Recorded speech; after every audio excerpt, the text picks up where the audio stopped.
It's the National Football League on EA Sports, and we've got a showdown in the AFC North.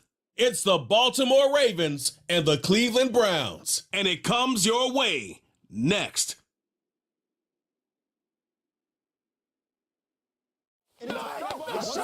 Along the shores of Lake Erie, the Dog Pound already in full roar. We welcome you to Huntington Bank Field here in downtown Cleveland. A good one looming in one of the tougher divisions in football. Mike Tirico, Greg Olson with you. Greg, this division, year in, year out, man, it is physical, it's tough, and it's always tight at the top. You get here one more year, and you look at everybody, and you can make a case that this could be a team that can make a playoff run. Yeah, and especially the case, Mike, that last year, 3 of the 4 teams made the playoffs, the only exception being the Cincinnati Bengals, who went 9-8 without their star quarterback Joe Burrow down the stretch. So here you are going into this year. All 4 of these teams are legitimate playoff contenders, and when you look around the league, I'm not sure there's another division with a straight face that I'd be willing to say that. The veteran kicker, Dustin Hopkins, out to get things started. And off we go from Huntington Bank Field. And he's brought down right at the 25-yard line. The Ravens led out by the reigning MVP of the National Football League, Lamar Jackson, already season 7. Greg, he's won a couple of MVPs, and he's as talented as we see in the league. We had a couple of his games early in his career, and of course, all the way to his days back in college, his athleticism jumps off the screen. But Mike, these last couple years, his development as a true passer, his ability to operate from the pocket, that's what's really taken his game to this MVP level. And tell you what, we didn't think there was a lot more things that he could do on a football field, and it seems like every year he's proven otherwise. Well, they try to get the run game started here early on this drive, Mike, and they're just going to have to do a better job up front. There's really nowhere for this ball carrier to go. You never want to lose yards on first down, but that's exactly the case here. Lost 1 on the last play, so now it's 2nd and 11. Off the play fake, Jackson. That ball incomplete. Got the hands in there to break it up. Could have been a big gainer. Instead, it sets up a 3rd down. And the success of this play, Mike, all comes down to the timing of the defender. You get there a little bit too early, you risk pass interference. You get there a little too late, it's a big pass completion. Timing your hand and playing through the ball is something they work on with these defenders all the time. And next time they throw the ball downfield, I wouldn't be surprised if they target somebody else. When you throw the ball short of the sticks on 3rd down, you're relying heavily on the yards after the catch. So give credit to the defense here. Once the ball carrier had the ball, multiple guys around him, corralled him, take him down short of the sticks. On 4th down, the Ravens call on Jordan Stout to punt. Fair catch made here. The drive will start at the 23-yard line. The Cleveland offense set to take the field for the first time. They'll be led out by the former number 1 overall pick back in the 2015 draft, former Heisman winner as well, Jameis Winston. We're talking about a true gunslinger, Mike. I mean, this brings us back to the Brett Favre days. Every time this guy lets it loose, you're not sure which team's going to end up with it, but it's going to be exciting. There are times where you got to hold your breath, and let's not forget, this guy was the first overall pick for a reason. He's got the arm talent. That's undeniable. When he's playing well, his teams have a chance. He needs to eliminate some of the negatives because when he's on, man, he is fun to watch.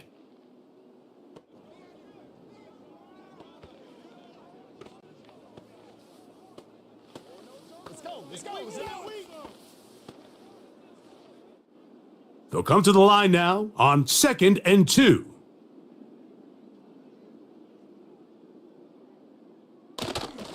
Off the play fake, it's Jameis. Looking deep here for Tillman. That's caught! And he will go all the way. Cedric Tillman, touchdown Browns. A beautiful combination in the air there, the pass downfield, and bringing it the rest of the way into the end zone for the touchdown. And it's really just a great route, Mike, and then a beautiful throw. The accuracy of the throw is what allowed the receiver not only to secure the catch, but then be able to turn it up and finish the play and find himself in the end zone.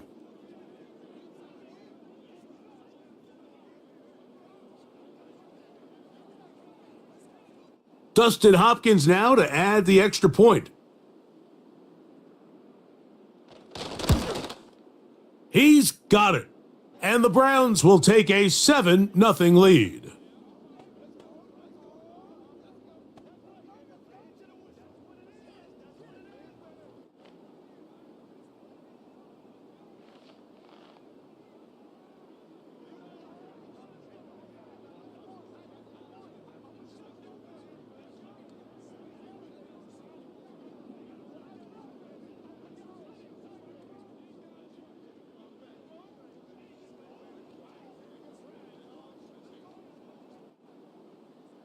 Here's Hopkins now after the touchdown. He'll boot this one away. Justice Hill to return. He'll get this up to the 28-yard line. Nice place for the drive to start. The Ravens offense ready to see the football for the second time. They were forced to punt the first time through. It led to a touchdown, so down 7-0 as they get the ball back for 1st and 10.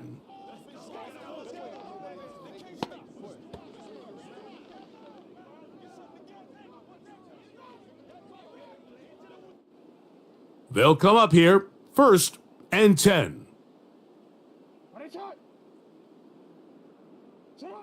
Jackson now. Now a screen set up for Henry.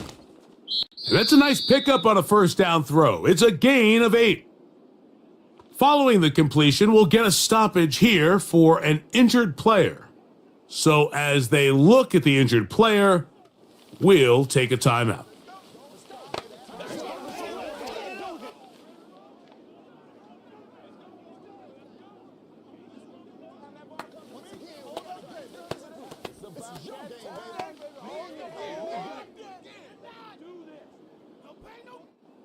Here's 2nd and 2. Bateman is the motion man. Play action now. Jackson. He's got his tight end, Mark Andrews. And they're going to work this down inside the 45. They've done a nice job spreading the ball around. Make the defense have to account for as many different weapons as possible here early. But think back to our conversation with this coaching staff, Mike. They identified this guy as someone they needed to get involved early and often, so that might be his first target. I don't think it's going to be his last.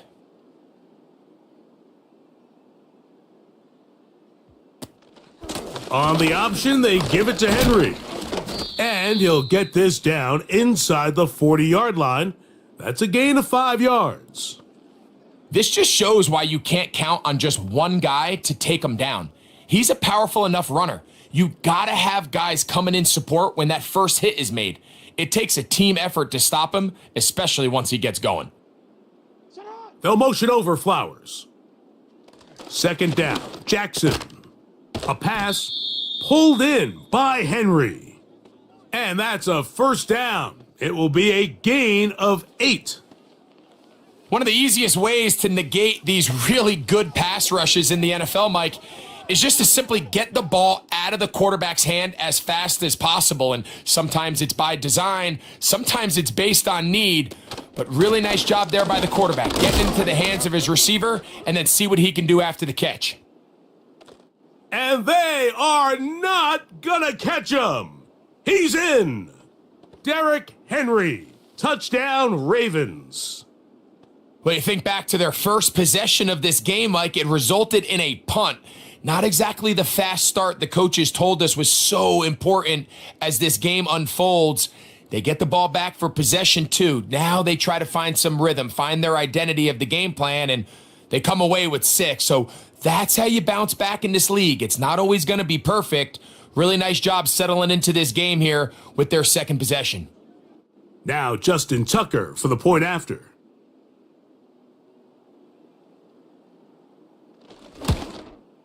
He's got it.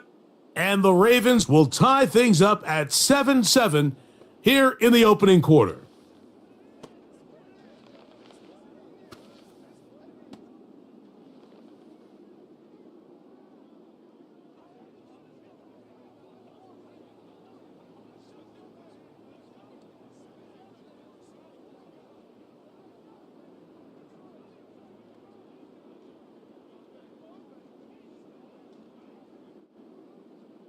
So back to level after the touchdown, and time for the kickoff. Pierre Strong on the return, and he'll be brought down just beyond the 25-yard line. The Browns offense ready to take over for their second possession. They'll try to break out of this deadlock. We are all even at 7 as they start this drive, 1st and 10.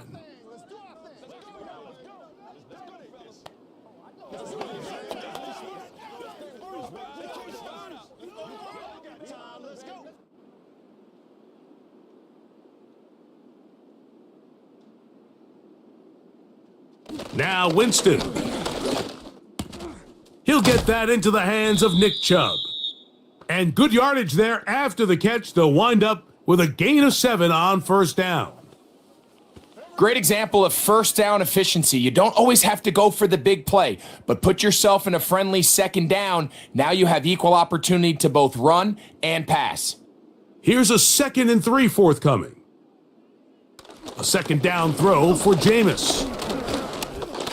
He keeps it himself. I love this call, Mike. 2nd down and short. One of the best downs in football to take a shot. Give credit to the defense. They were ready for it. But a nice job by the quarterback, realizing there's nothing downfield. Take off, turn into a runner, pick up the 1st down. So, from the 36, it is 1st and 10. They bring Judy in motion. They show jet sweep and instead run it up the middle. A nice pickup moving it across the 40. We'll give them 6 on that play.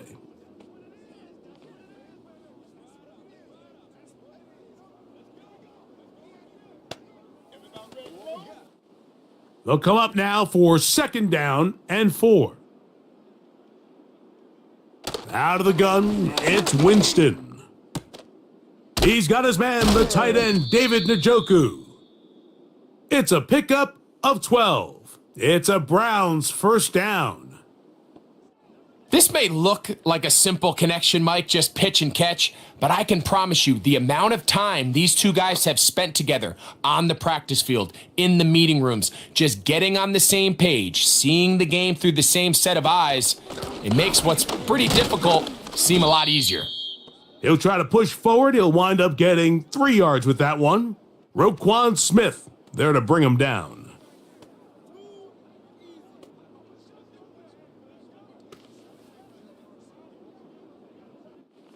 Second and 7. Once again, it's Chubb.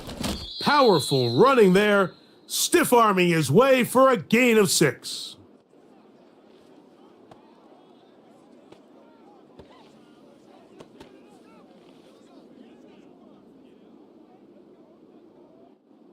They'll look to pick this up, 3rd and a yard.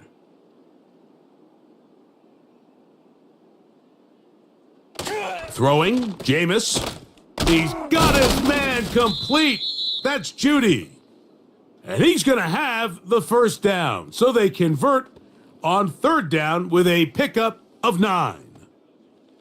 When you decide to throw the ball on 3rd and 1, typically, Mike, what you're doing is you start from the top down. If you have the big shot downfield, take it. If not, the quarterback works through his progression, finds the medium target, picks up a 1st down. A fresh set of downs to work with. It is 1st down and 10. From the gun, Winston. To the left side, he's got Njoku. When you put plays like this on tape, it sends a message to every defender across the league. When you play this offense and this guy has the ball, you better bring it when you come to contact him, because if not, you're going to be on the wrong end of it. Here's 2nd and 3 to go.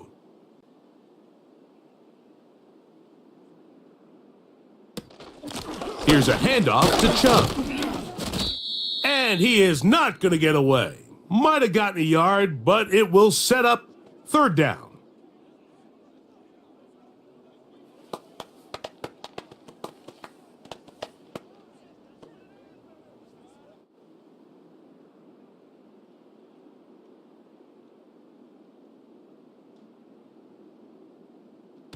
Here's Jameis.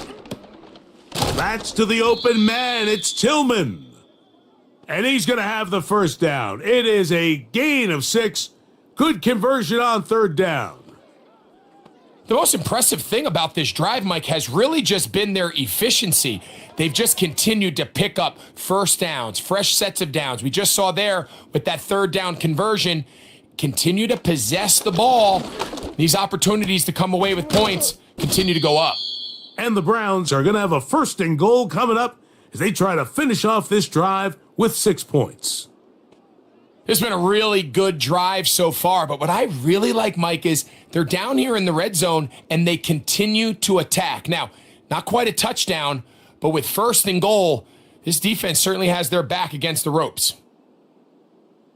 To throw, Winston.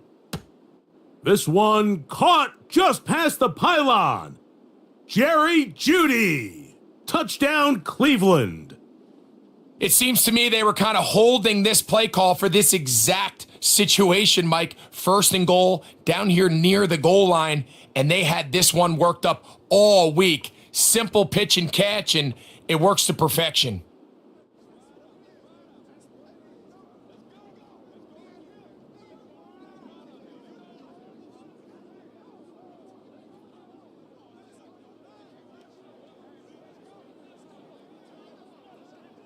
Now Hopkins on to add the extra point. He knocks it through. And the Browns will move out to a 14-7 lead.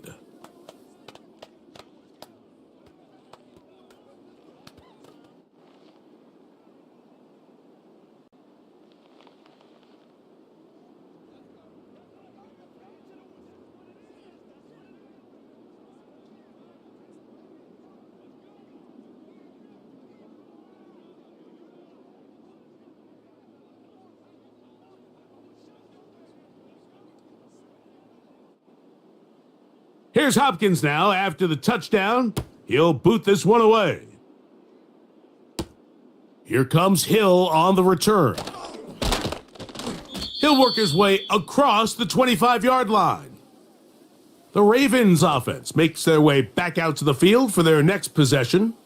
They trail here by a touchdown as this drive will start with a first down.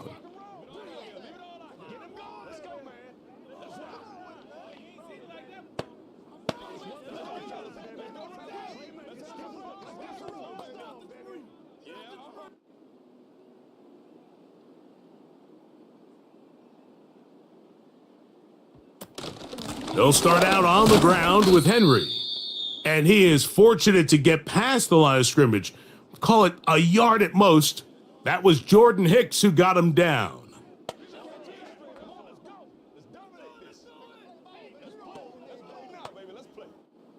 Here's 2nd and 9. In motion comes Andrews. Jackson now on 2nd down. That's to the right side. He's got Andrews. And he'll be stopped short of the first down. He's able to look it in and get forward for a pickup of about 8. Not every pass has to be thrown downfield. You can rely on the run after catch, especially a big body like this tight end. Get the ball in his hands early and let him pick up the rest after the catch.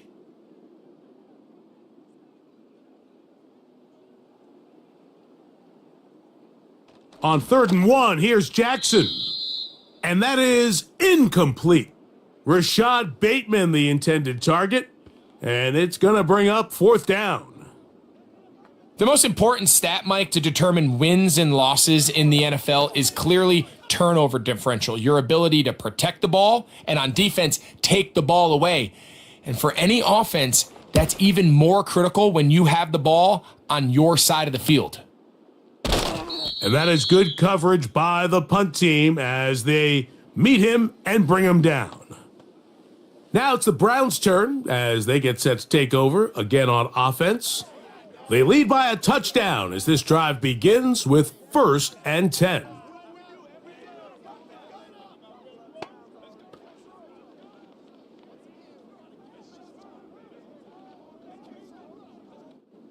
Three tight ends in the game to start the drive.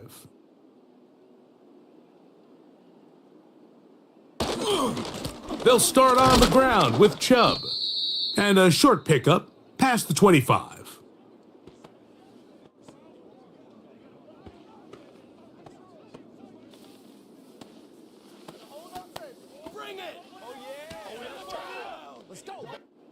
Here's a 2nd and 9.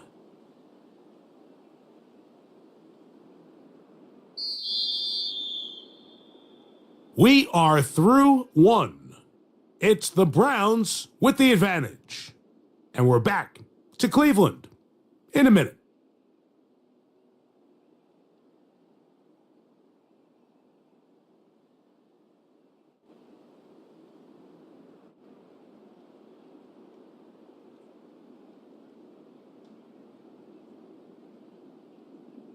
On 2nd down, Winston.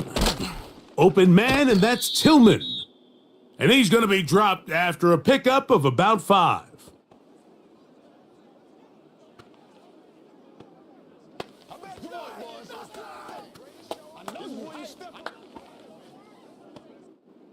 Here's a 3rd down and 4. To throw is Winston. That one on target to Moore. That's his first reception of the ballgame, and it really comes at a good time as they get the conversion on 3rd down. The thing that jumps out to me the most, Mike, is just how often the quarterback is able to throw the ball to his first read in the progression. So hats off to the play caller. Him and the quarterback seeing the game through the exact same set of eyes, and there is a lot of room to operate. On 1st and 10, here's Winston. There's a short throw caught by Njoku. And this is where the versatility of the tight end position really starts coming into play. Not only do they have to line up with their hand on the ground, but they can occasionally split out in the slot. And man, they're too fast for linebackers, and a lot of times they're too big for defensive backs.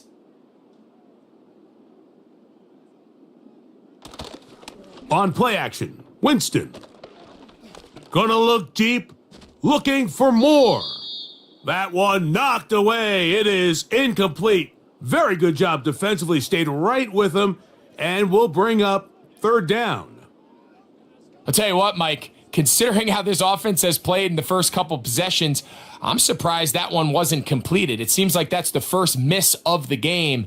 Continue to push the ball downfield. Continue to build on this momentum because so far they've come out hot in this one. And it looks like he's going to have a 1st down. Nothing fancy there. Short completion, but it yields a fresh set of downs.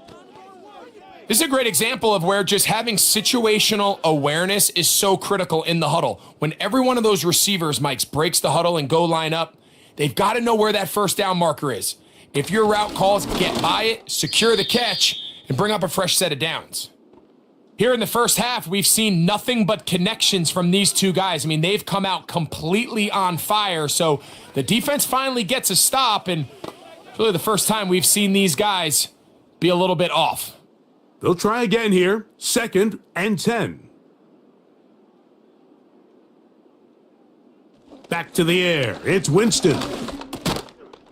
And that's going to be incomplete. Coverage was good that time. The contact jarring the ball loose and forcing 3rd down.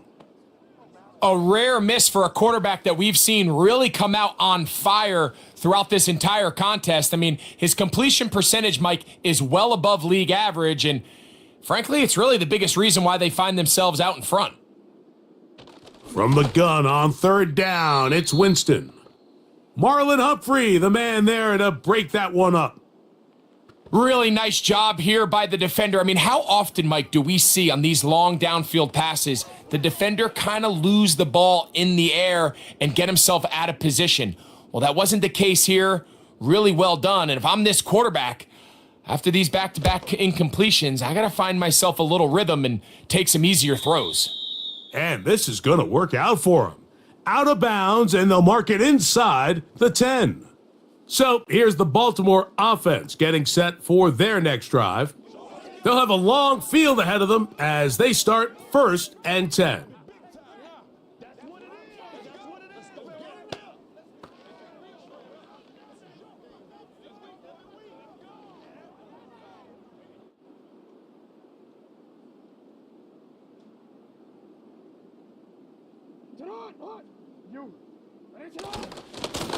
On the handoff, it's Henry. And a short pickup there, only up to about the 10-yard line.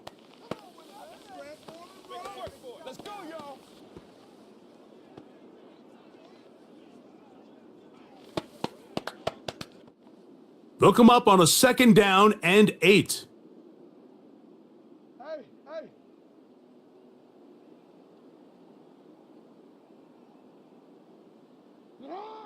From the shotgun, here's Jack, and he's going to be taken down back at the 2-yard line. Myles Garrett, the All-Pro, there to bring him down. Myles Garrett is able to bring him down for a sack, and that's something the reigning Defensive Player of the Year was able to do 14 times just a season ago. I'm not sure there's a more dynamic or dominant defensive lineman in the entire league.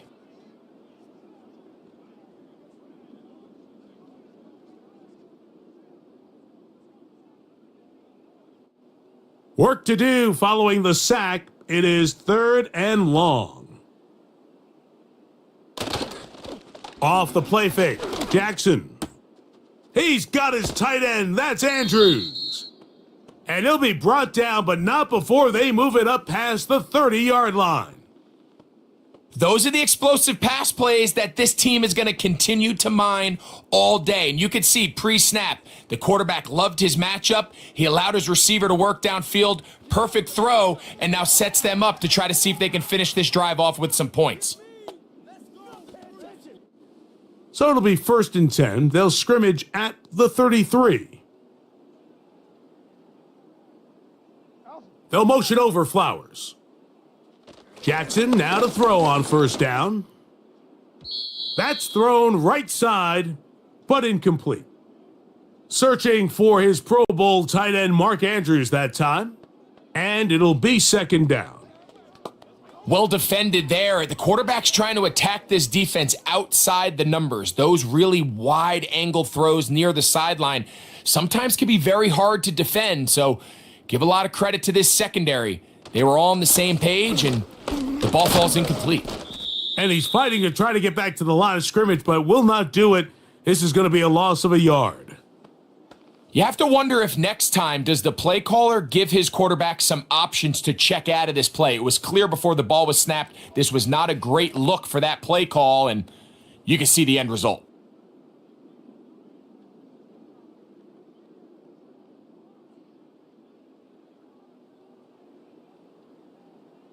On 3rd down, Jackson. He gets that to the veteran Aguilar.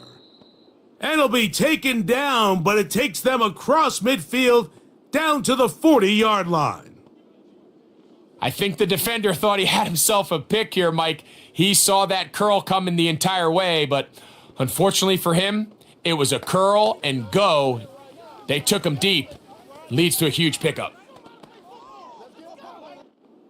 They'll come up 1st and 10 at the 40.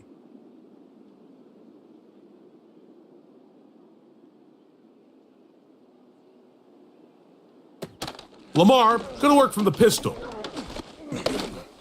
Now he takes off.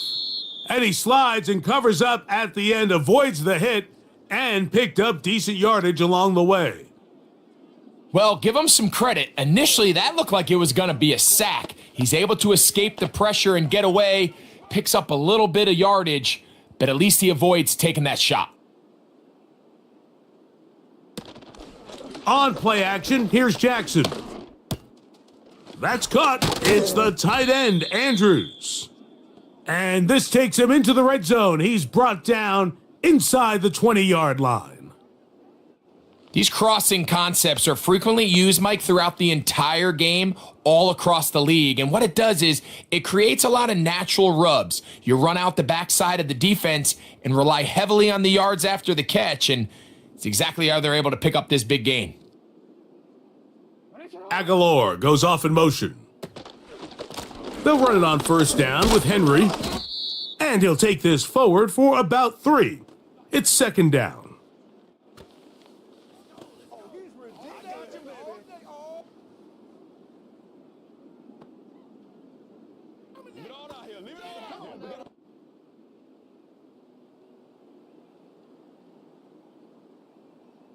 In motion comes Andrews.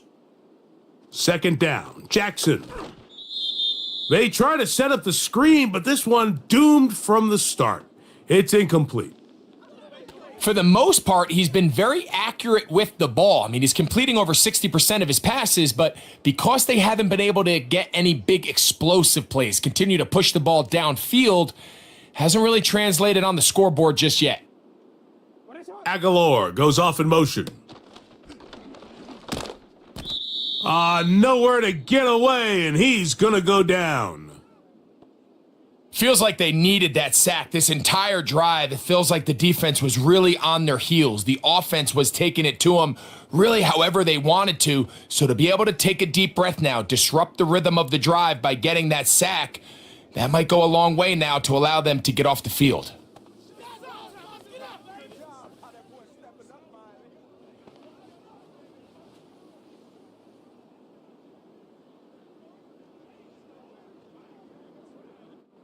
On fourth down, on comes the 7-time Pro Bowler, Justin Tucker, for the Ravens field goal.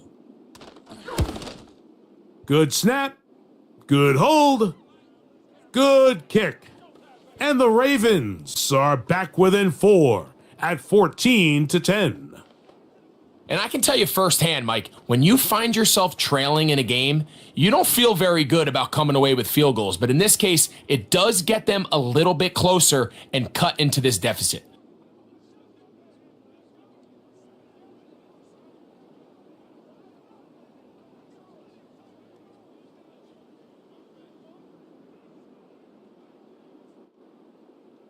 So Tucker is back out after making the field goal.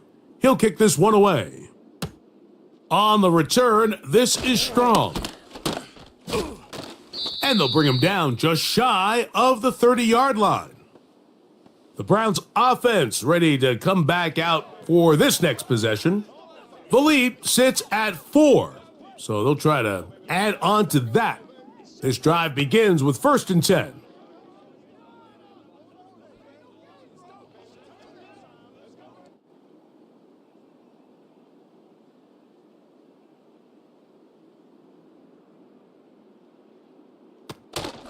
On the ground, it's Chubb to start this drive. And that one shut down pretty quickly. He'll get back to the line of scrimmage, nothing more. Depending on the situation or the down and distance, Mike, the linebackers have different reads. Sometimes they read the offensive lineman. Sometimes they read the running back. In this case, his read brings him right to the play. He's able to make a big stop and keep the gain to nothing. On the handoff, this is Chubb. Up the sideline to the 40. A pickup there of 19 yards. First down, Cleveland. The goal of every offense, Mike, is to find a way to establish a balance between the run and the pass. With some success here early on the ground, it will open up things as the game unfolds for the quarterback in this passing game. A run up the middle with Chubb. And this time they are ready for him. He'll be thrown for a loss. No big gain that carry. It's second down. Every team makes an emphasis on winning first down, but as a defense, when you're able to take them back for a loss, second and long, you can really become more of a pass-centric defense and really tips the scales into your favor. A second down throw for Jameis. To his tight end, Njoku. And he'll be taken down as we tick down to the 2-minute warning. 3rd and 9. Out of the gun, it's Winston. That's caught. Left side, it's complete. A pickup of 12 yards. It's a Browns first down. And that's an important conversion, not only because it keeps their offense on the field, and now they can go down and see if they can steal some late points, but either way, worst case scenario, Mike, if you're the offense here, you want to possess the ball going into halftime. Don't give your opponent a chance to go down and score on you. So big pickup there. Now we'll see if they can turn it into... Pressure gets there, and down he goes.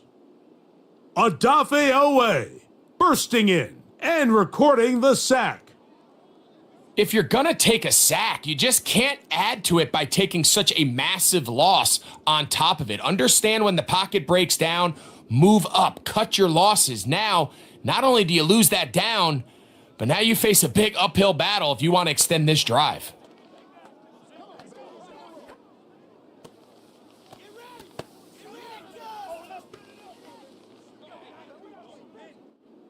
Work to do now as they come up on 2nd and long.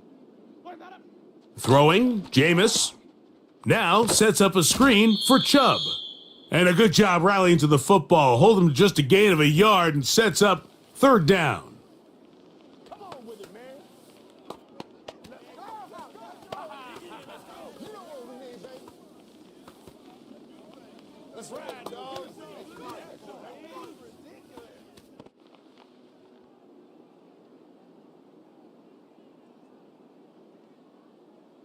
They bring Judy in motion.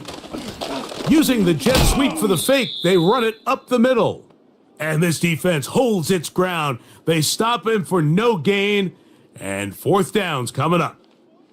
Well, maybe he's counting a little bit, Mike, on this defense being in pass mode, and maybe you can catch him off guard with the run call. In this case, the defense was ready for all of it. They hold him to no gain, and they're going to have to bring out the punt team.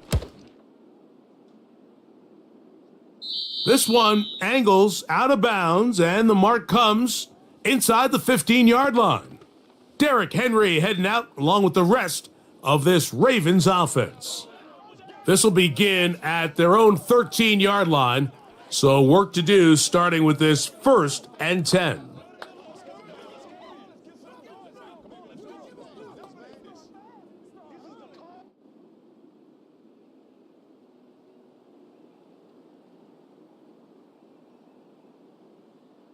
It's the tight end Likely in motion.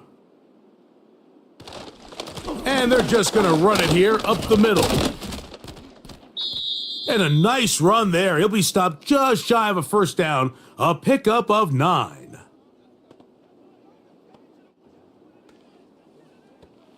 So we hit halftime here in Cleveland, and the Browns are in front. As we'll send you down to Orlando now, where Jonathan Coachman has our EA Sports halftime report. Okay, Mike, thank you. More from you and Greg in a moment. But for now, welcome one and all to our EA Sports halftime report. We saw a terrific first half from the Browns quarterback, Jameis Winston. He came out of the gate smoking hot with 2 first-quarter touchdown passes to help steer his guys towards this halftime lead. These 2 teams making their way back out of their locker room, so that means we're just about set for the second half. And to bring it your way, we go back out to Mike and Greg. Okay, Coach, thanks a bunch. We'll see which team's adjustment's going to pay dividends here. They're likely going to play a big role in who wins this one.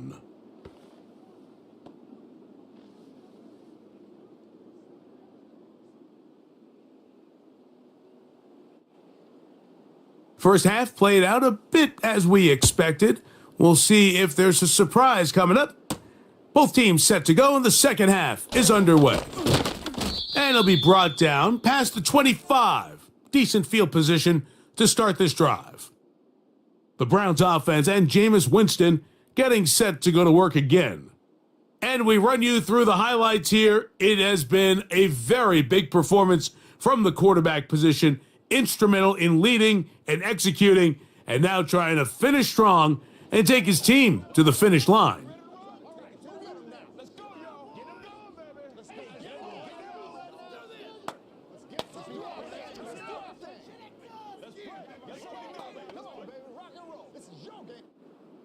Set to go now on 1st and 10. From the gun, Winston. And he'll be forced to just throw that one away. It's incomplete.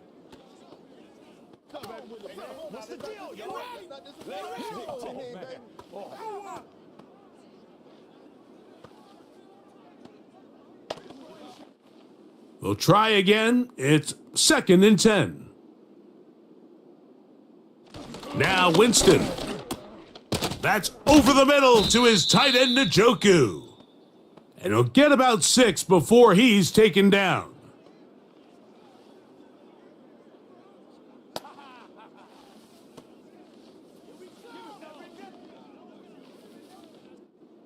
Here's a 3rd down and 4. Winston. And that is incomplete. Jerry Jeudy, the intended target, and that's going to lead to a 4th down. And barring an aggressive decision here on 4th down, it just seemed like a really wasted possession to go 3 and out, not able to pick up a single 1st down. Not only do you not able to gain any field position advantage, it really takes a lot of the wind out of your sails as you find yourself jogging off the field and the punt team coming on. But he cannot get away. Great job down there to hold him to a short return. The Ravens offense trotting back out for their first involvement of this second half. They trail by 4. A touchdown gives them the lead. Drive begins with 1st and 10.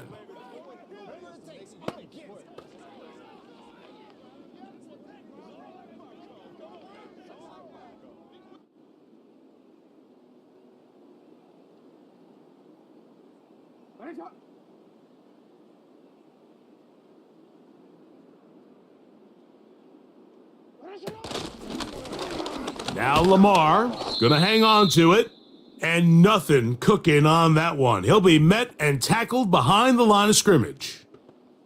The key to running the read option, Mike, is that the timing has to be just right. If it's too slow getting going, a lot of the times defenders can get in the backfield and cause havoc, and that's exactly what happened here. Jackson now on 2nd down. Oh, he's going to be bottled up and taken down. They got him. This has been a tough sequence right out of the jump. You work all week on your opening script, and they're usually the plays that you feel the best about to try to establish some sort of early rhythm, but through 2 plays, run and pass, all they've done is go backwards.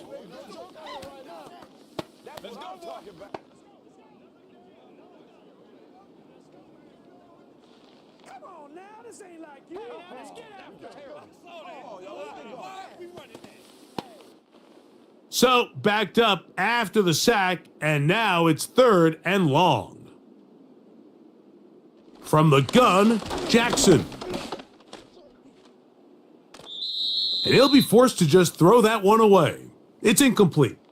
Here's the quarterback doing everything in his power to extend this play, and none of his guys could get open. You got to see someone separate, work with your quarterback, go into scramble second reaction mode, and let's also give some credit to the back end doing a nice job plastering with their assignment, and he had no choice but to throw it away.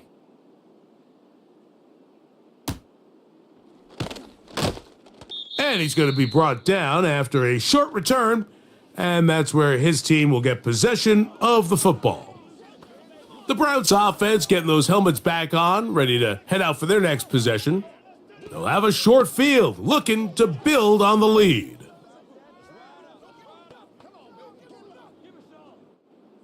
They'll break the huddle, coming up now for 1st and 10. They'll run it straight ahead with Chubb. Trying to find some place to go, but nothing developing. Tackled behind the line. It's a loss of 1. When you can get this level of run support out of your secondary, Mike, man, what an advantage for any defense. This defensive back clearly reads run, gets off his block, and he's able to take down the back for a loss of yards. Winston will work out of the pistol. Open man, and that's Tillman.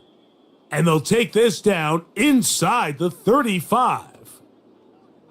Well, so often we see quarterbacks standing in the pocket, holding it, seeing if they can create something downfield. Well, not that play. That play was simple. Snap the ball to the quarterback, spit it out into the hands of your receiver, and let's see what he can do.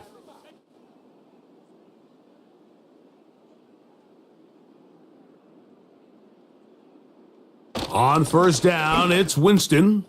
He brings it in, the tight end, Njoku. And they will take him down at the 20-yard line.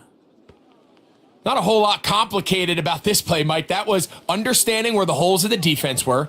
Remember, in this zone coverage, you got to find green grass, get past the first down marker, be friendly to the quarterback, and then the ball has to be out on time before those zone defenders can react to the receiver. It's exactly how it played out here.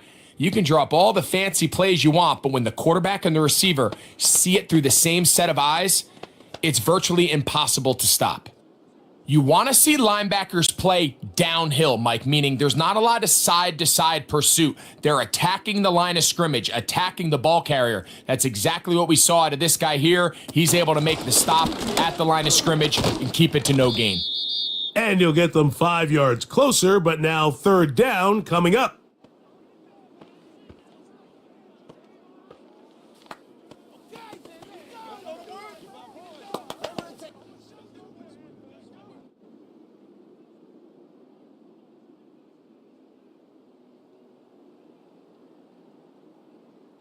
To throw is Winston. And he'll be forced to just throw that one away. It's incomplete. Got to give a lot of credit here to the coverage unit, Mike. There was plenty of time for the quarterback to work through his progression. I thought the protection was actually pretty solid. But at the end of it, there was just nowhere to go, and he had no choice but to just throw that ball away.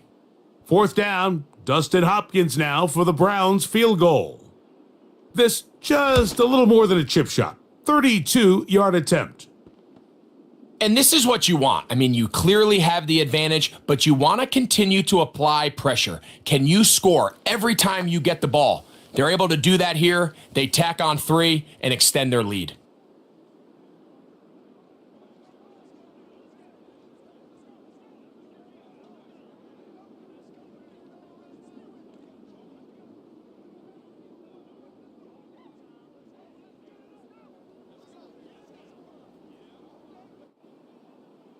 So Hopkins now, following the made field goal, back out to send it away.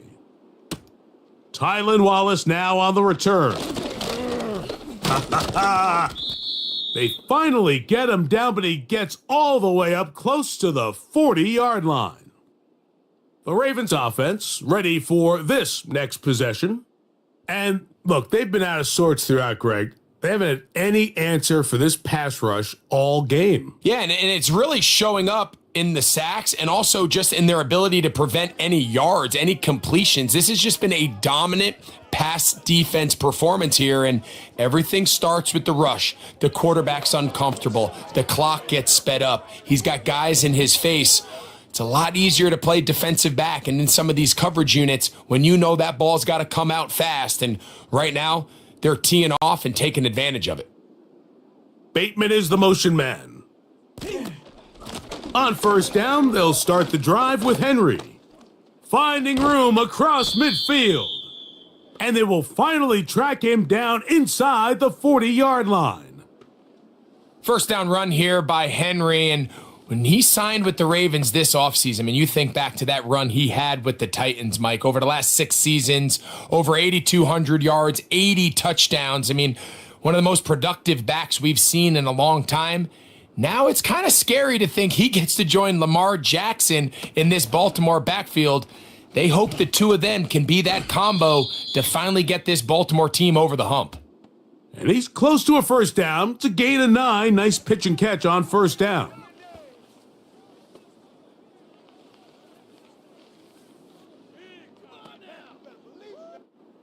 Second and a yard.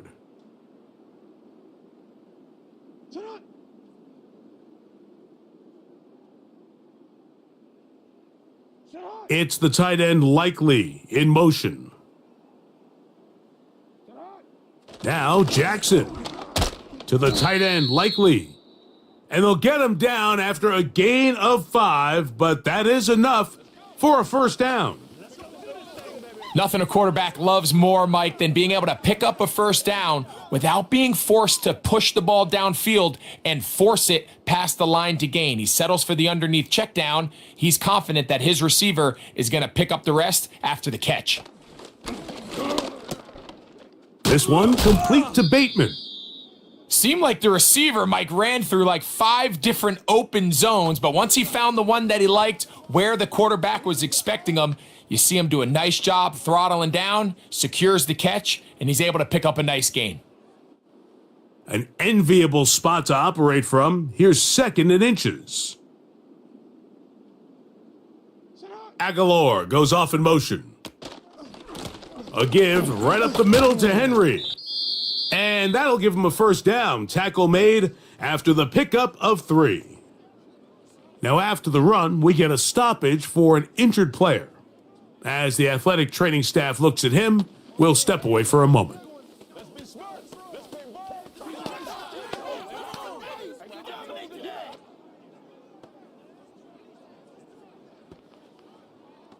That's what it is. That's what it is, baby.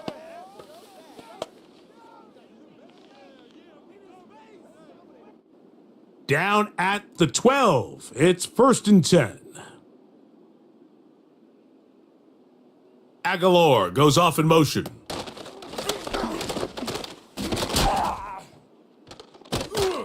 And he's brought down after a gain of 6 on first down.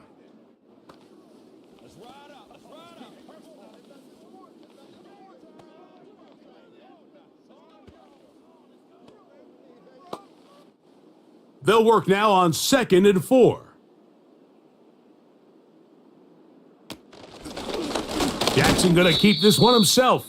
And the Ravens are going to have a 1st and goal coming up as they try to finish off this drive with 6 points.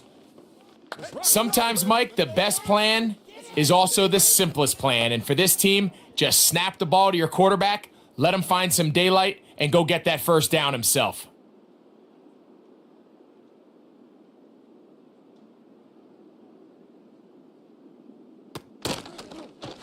It's a zone read, and Jackson's going to keep it. And he will not get in from there. In fact, I think he was shoved backwards a little bit. The decision whether to keep the ball or to hand it to the back happens so fast. In this case, the quarterback thinks it was a keep read. The defense was there ready to stop him. Tackle for loss.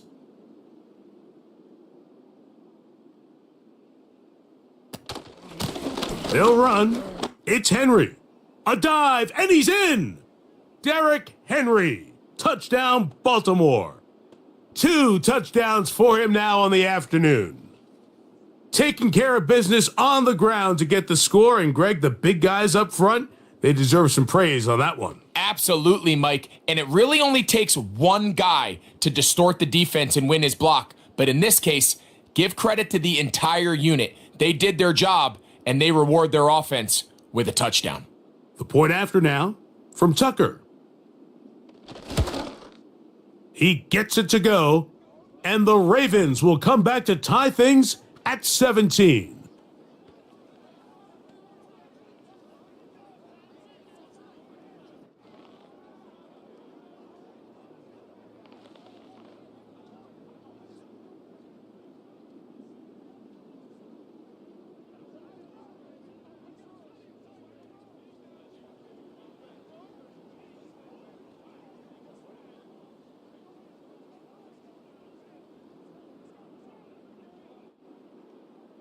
So back to level after the touchdown, and time for the kickoff. On the return, this is Strong. The home team's offense headed back to take over once more. They'll start it here with a 1st and 10.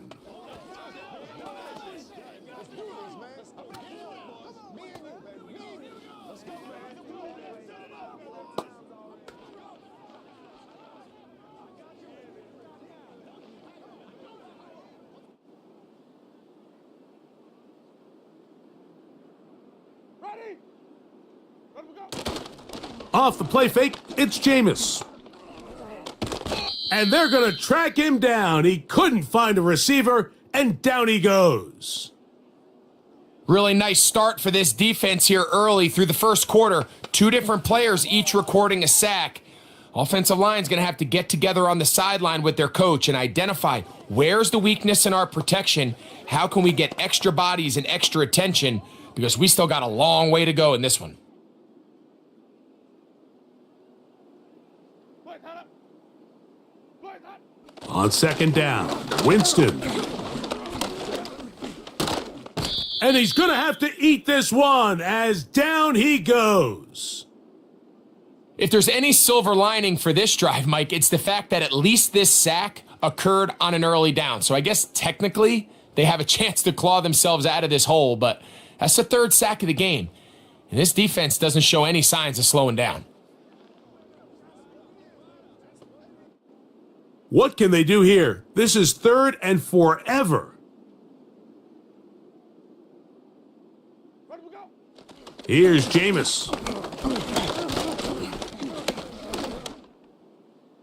And he'll be forced to just throw that one away. It's incomplete.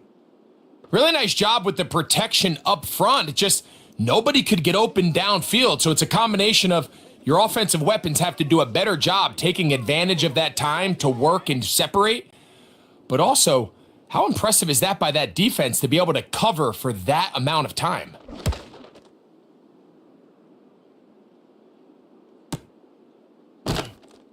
And good coverage by the punt team. They stop him before he can get any return cranked up. The visitors' offense and Derrick Henry heading onto the field. And as we look at the highlights, you see it's been tough to stop him here today. Couple of touchdowns in this ball game. He has, without a doubt, been the driving force in this offense so far.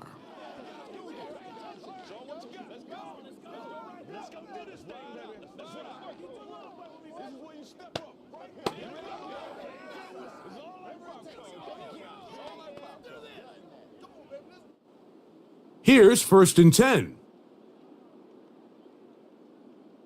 Bateman is the motion man. Off the play fake, Jackson.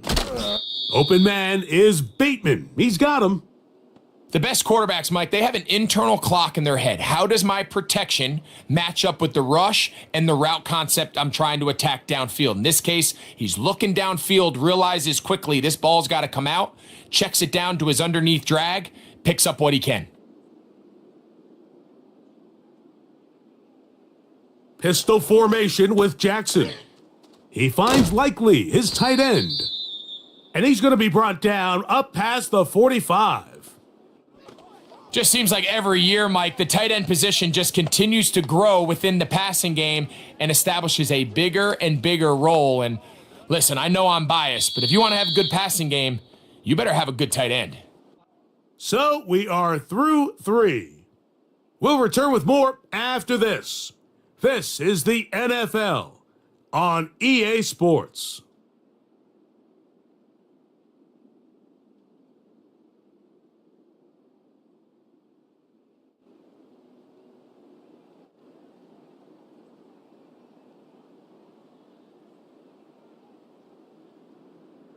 On first and 10, Jackson. Aguilar able to make the catch. And he's close to a first down to gain a 9. Nice pitch and catch on first down.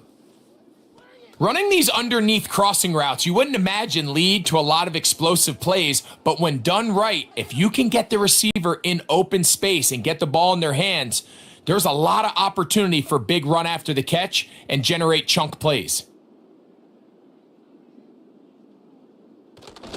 They'll stick to the ground. And that should be enough. He works his way forward to pick up a first down. This offense, they're not interested in taking the deep shot here. Second and short, the way they're running the ball, pound the rock, reset the downs, and just keep the drive alive.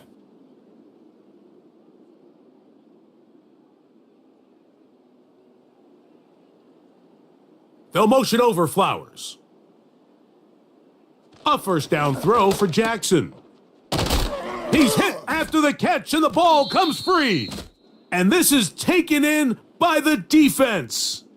Mike, we hear that term run after catch so often, and sometimes people miss that there's kind of a middle phase. There's the catch, but before it turns into a run, you have to secure the ball as a ball carrier, right? It needs to be put away, properly held, points of pressure, front tip up against your body.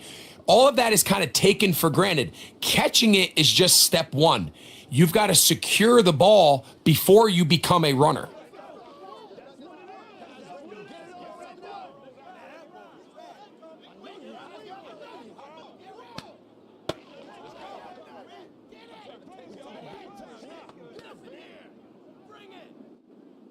First and 10.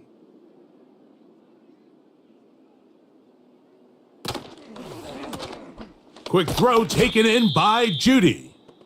And they'll be set up now. Up past the 40 with that one. This is a tale as old as time, Mike. It seems that anytime a team forces a takeaway, fumble, or interception, the ensuing drive starts with a shot, a deep play in the air to try to seize on some of that momentum. We just saw a great example of it here. Winston to throw on first down. To the left side, into the hands of Moore. And he'll be marked down at the 45-yard line.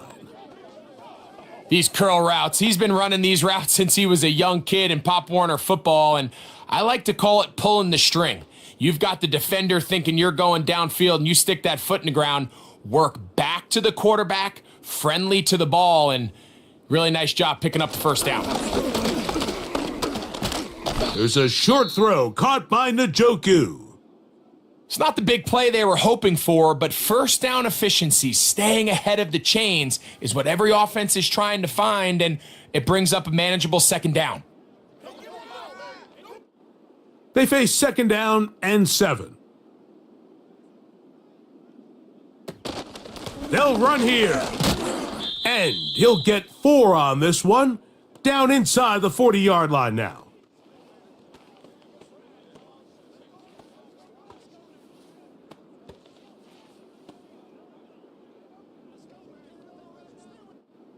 Wow, an important one coming here. Tie game, late, and this is third down.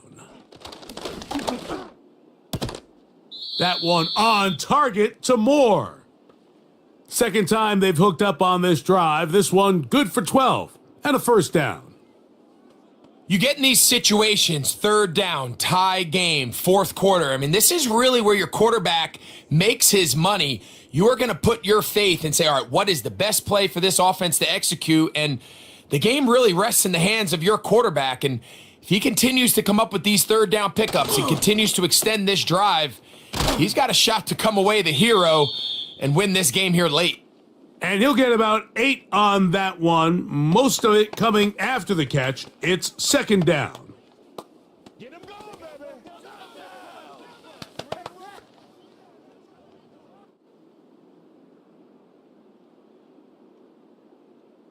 Let him go. They'll keep it on the ground. And he's bottled up after a gain of a yard.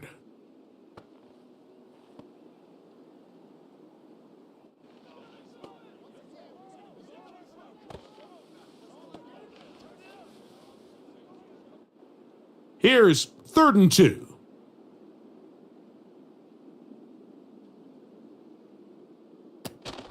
They'll run. He is down at the 14, but will have the first down. Nothing real fancy about this call here, Mike, right? In this third and short, just get the ball to your running back, make sure he has enough space to pick up the first down, and they're able to convert. On the move at the 14-yard line, it's 1st and 10. They bring Judy in motion. They fake the jet sweep and will hand it up the middle. And he'll get forward for a couple. It's second down. It's one play at a time, baby. Step up right now. Come on, let's go. Let's go.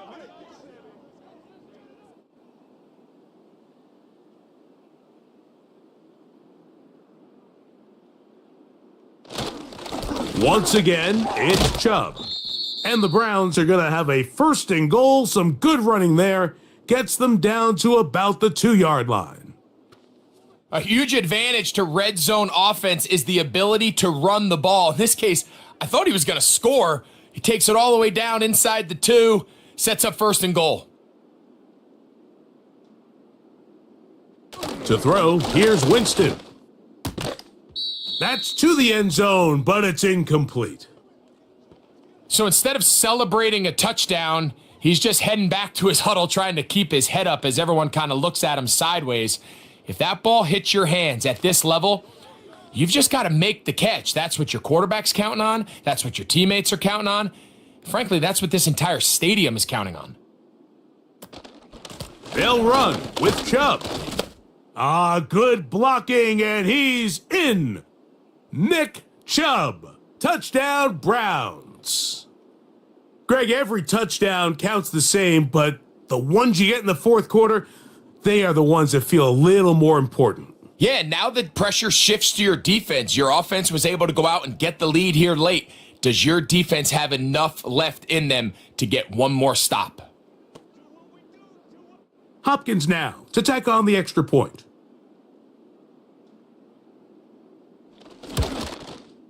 It's up and good. And the Browns will go up by 7.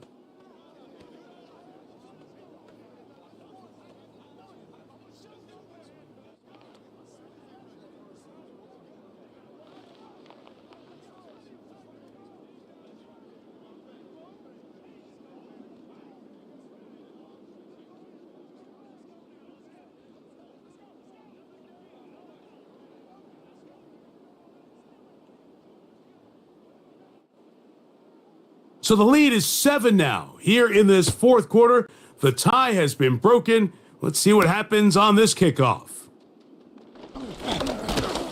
And this will work out quite well. He'll get it all the way out to the 30-yard line. The visitors' offense and their running back getting set for this next possession. And it's hard to believe you could run the ball a whole lot better than he has. The vision, the cutback ability, the acceleration, the stats. It has all been on display throughout.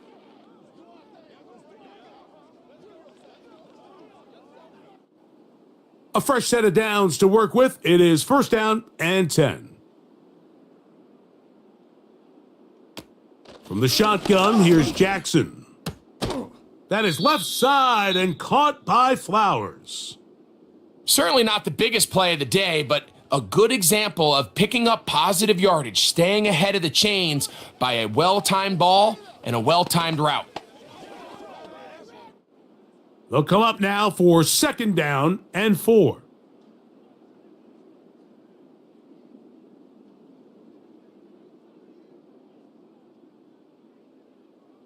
Here's Jackson. There's a short one caught by Andrews. And they'll pick up the 1st down, a gain of about 4.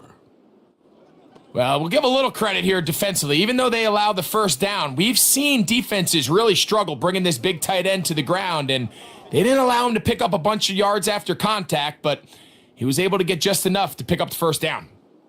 Aguilar goes off in motion.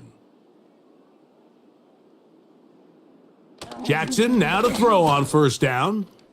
Right back to Andrews. He's got another one. And after the catch, he gets that forward for a gain of 9. So the hope is when you call these underneath drag routes, you're trying to have your tight end come out the backside of the defense in space. So when you put the ball on him early, it leads to big yards after the catch. In this case, they don't get the real big play they were hoping for, but they'll definitely take it. Pistol give to Henry. What a run. He brings it to the red zone, taken down inside the 20-yard line. If you have a shot to bring him down early, you just can't miss, Mike. Not against a runner like this. If he slips that first tackle, you can see how much more he can add to a run.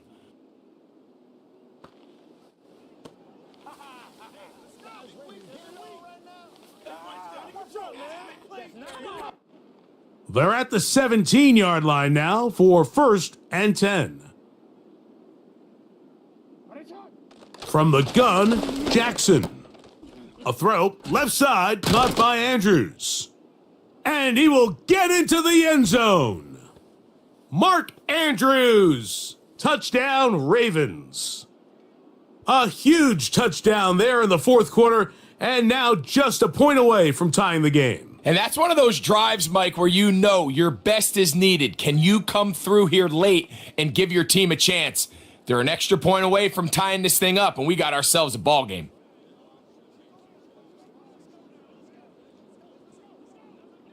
So they're not level yet. A critical extra point attempt to follow. The kick is good, and that will tie this game here in the fourth quarter.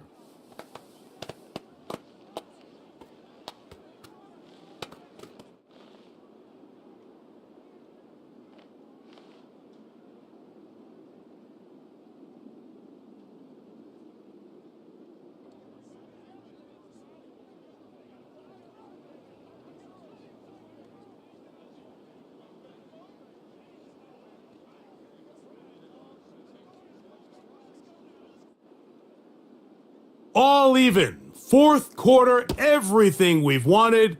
What's in store in the remaining time?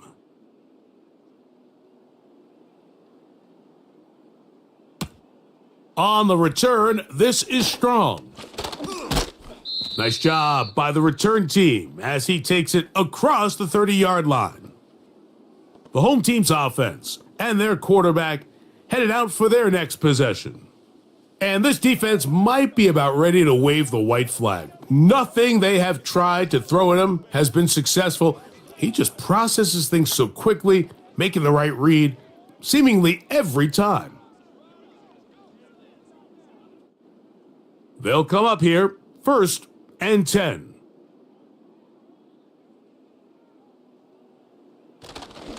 They'll start on the ground with Chubb. And he'll get back maybe to the line of scrimmage, but probably going to be a loss of a yard here. The speed and the get-off by the big interior defensive tackle, Mike. I mean, he got through there so fast, he almost took the handoff himself. Now, on 2nd and long. They run out of the gun, and it's Chubb. And he'll be taken down as the clock ticks towards 2 minutes to play. So 2 minutes left to play in the second half. Greg and I back on EA Sports after this. Now they face 3rd down and 7. They'll drop to throw, and that is incomplete. That's a tough incompletion right there. Feels like that down was their only chance to extend this possession enough to end this game in regulation. I think the smart move here now is you have to punt this ball away. You cannot risk a 4th down failure and give your opponent a short field to get a chance to win it themselves. And he'll get forward a few yards on the return. And that's where the offense will take over. The Ravens offense and their running back getting ready to go back to work. And he has put in a full game's work and then some. Just an incredible performance on the ground to this point in the fourth quarter.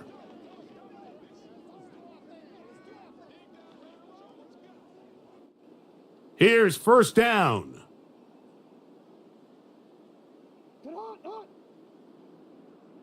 In motion comes Andrews. Jackson looking to throw. And he'll gain yardage and able to get down at the end of the play. Initially, Mike, a really good job by the defense. Nowhere to go with the ball for this quarterback. He's forced to pull it down and turn into a runner.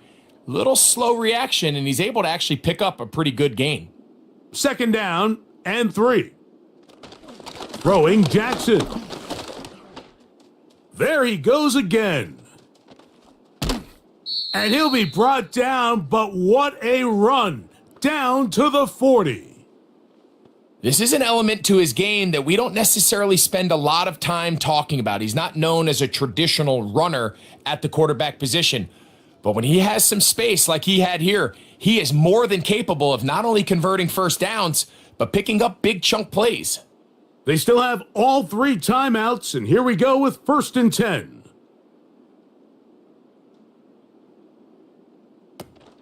Henry. And he'll get about 5. The Browns going to use the first of their timeouts here, and they'll stop it with just over 40 seconds to go in this one.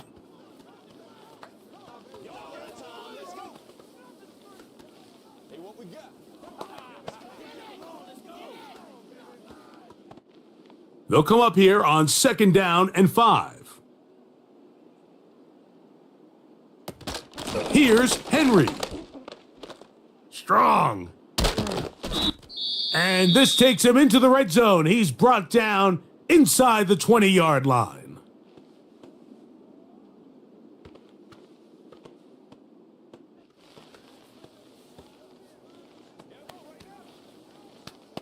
Let's go, fellas. They'll come up for 1st and 10.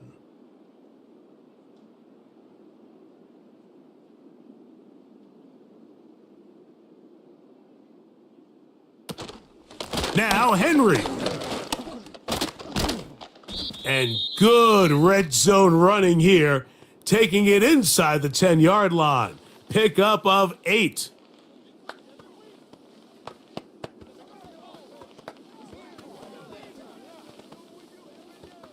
Let's go now. Let's go. Here's 2nd and 2.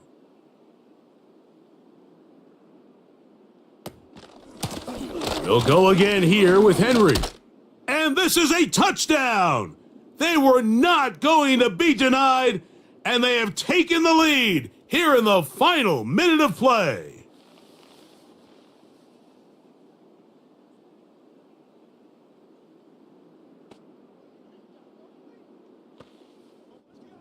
And make it a hat trick. That is his 3rd rushing touchdown of the game.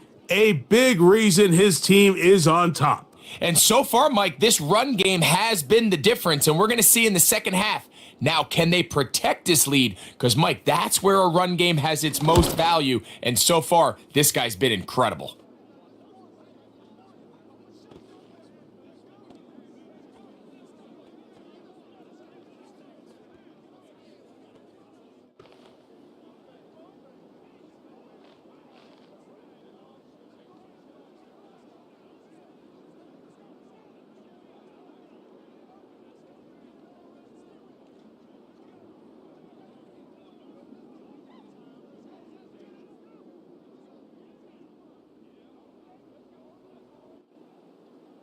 So the kickoff team out there one final time in the final minute as they kick it away. On the return, this is Strong.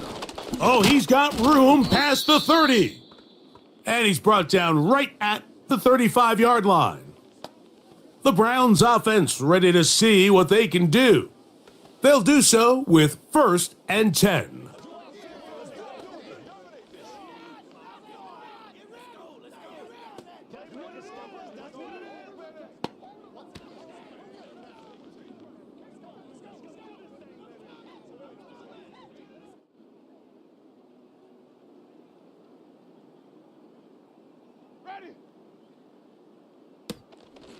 On play action, Winston.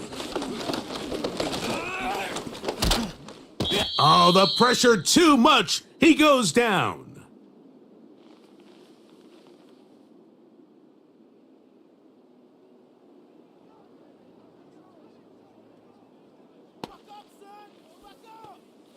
They can't reach straight up.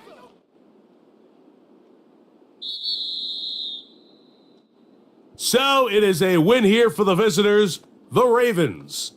This was a game where both offenses were up and down the field, marching the ball at will, matching each other point for point. But in the end, they got a few more defensive stops than their opponents did, and that was the difference.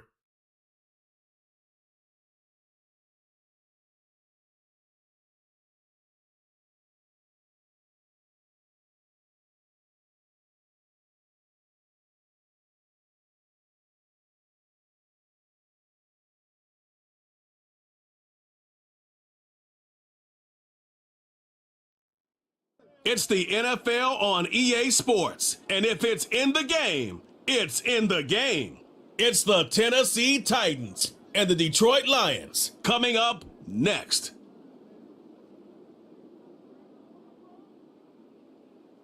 First opened in 2002, there's a look inside Ford Field here in downtown Detroit, the Motor City. Brandon Gaudin and Charles Davis, thrilled to be with you from the broadcast booth. And partner, before we get this thing started, what are you going to be watching? Who gets off to a fast start? In horse racing terms, they talk about catching a flyer out of the gate.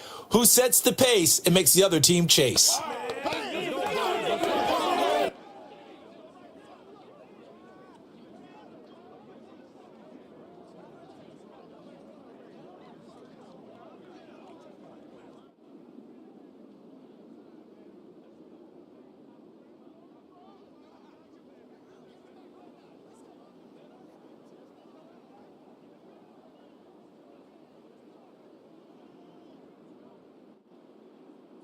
The punter, Jack Fox, has us ready to go, and we are underway here at Ford Field. And out a little across the 25 to the 27. So the Titans set to go to work for the first time.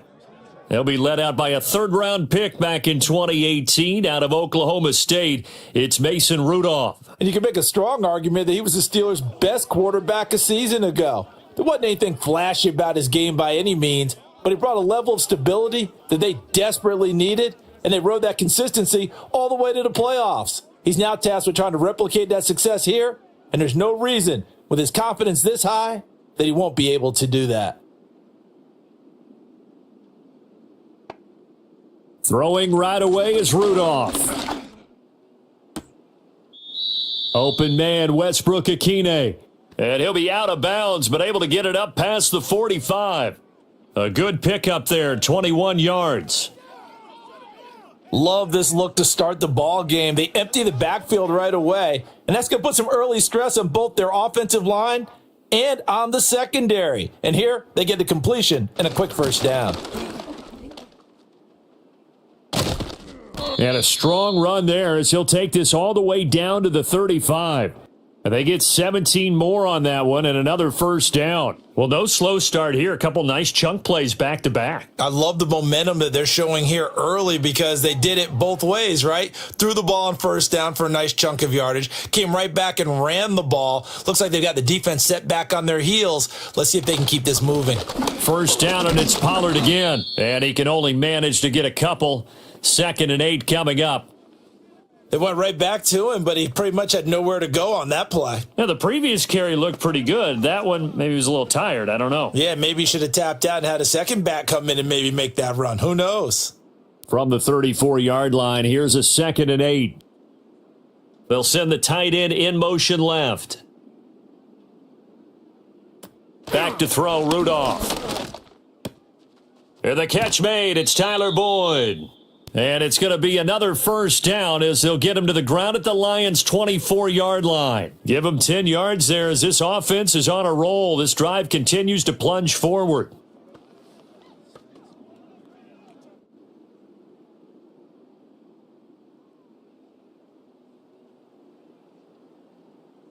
And the tight end goes in motion left.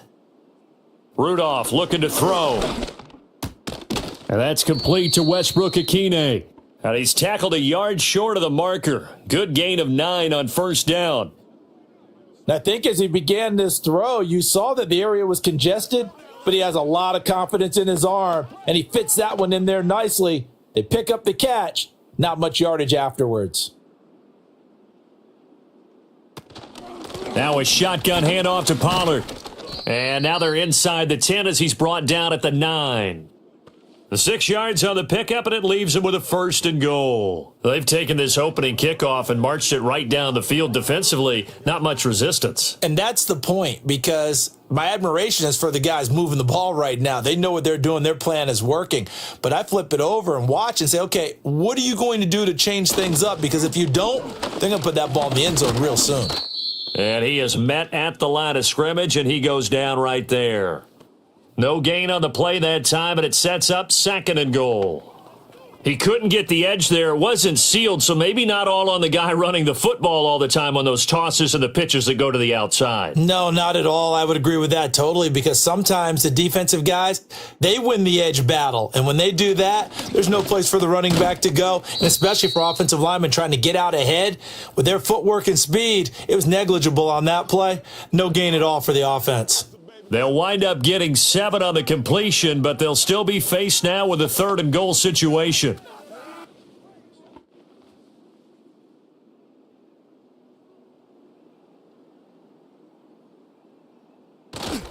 Spears will score. Touchdown, Tennessee. Well, nothing fancy there, Charles. You had 3 tight ends on the field. They were going to run the football. The defense knew it, but the defense couldn't stop them. And I haven't met an offensive line yet that doesn't get more satisfaction out of running the football into the end zone than pass protecting. They had determination on their side, and they got it done.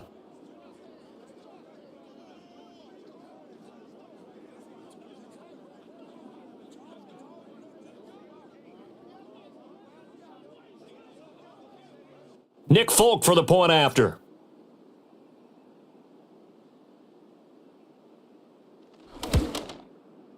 And this is good. Our score, 7-0 Tennessee. A good drive that time as they go 9 plays in all. And it ends with a 1-yard touchdown run.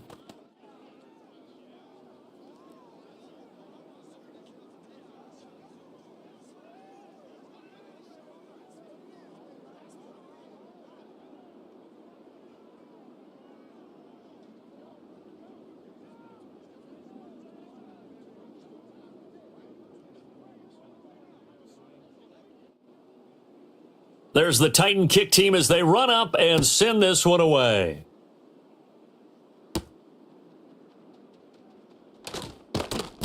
And a decent return out to the 27-yard line. And out come the Lions for their first drive behind their 9th-year quarterback in year number 4 with Detroit. It's Jared Goff. It's hardly an exaggeration to say that Goff has revitalized his career these last couple of years.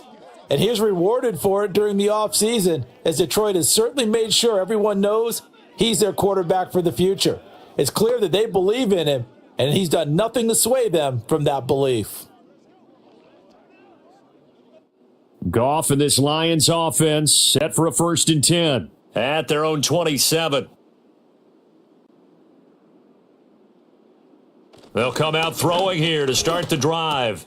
This one swung out to Montgomery. That'll go for a gain of 7, and that will bring up 2nd down. Brandon, to me, what's important right here on this drive is for them to get at least 2 first downs. They've got to give their defense a chance to settle down, catch their breath a little bit after they give up a touchdown on the opening drive. Here's 2nd and 3. Gone. And that's to Amon-Ra St. Brown. And St. Brown going to have the Lions first down as he'll get this up to the 39. And 5 yards on the play there as the drive will continue.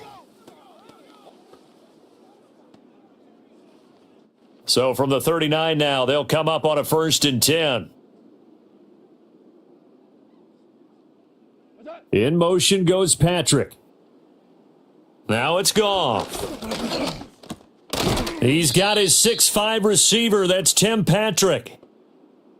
And I think he just wanted to give the ball to one of his playmakers to see if they can make something happen, but he ends up throwing into a crowded area, and after the catch, he isn't able to do much with it. This 2nd and 4.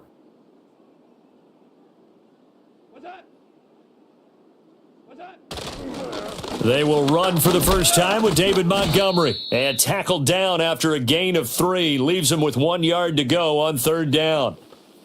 Typically, we think it's the strong safeties that are better tacklers, especially closer to the line of scrimmage amidst traffic.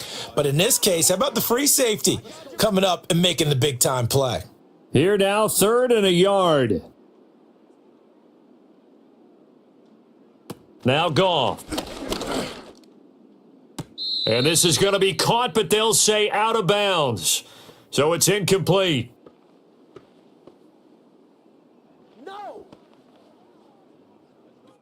Okay, so he stepped foot out of bounds. Charles came back in first to touch it, and they got him for illegal touching. Yeah, and you know it doesn't matter either, Brandon. Catch it, don't catch it. If you're the first to touch it, that's going to draw a flag. On fourth down, Jack Fox on to punt for Detroit.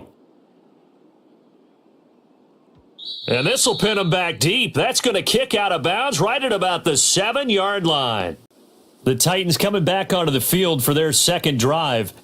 They'll be looking to duplicate that first drive, the one that got them that 7-0 lead. Of course they would. I mean, look, they're on the road. So getting the 7-0 lead was huge for them, right? Imagine getting up 2 touchdowns on the road, taking the crowd out of the game. It'd be ideal.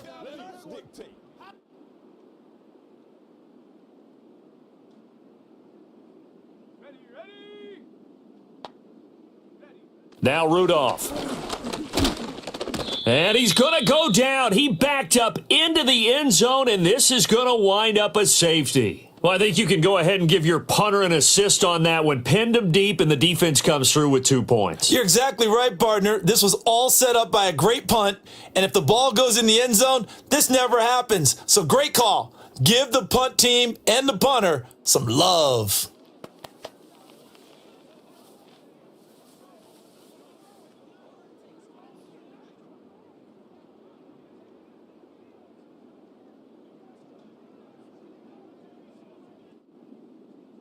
After the safety, remember, they also need to give up the football, and here's the free kick. This is taken at about the 14. Back onto the field come the Lions for their second overall drive.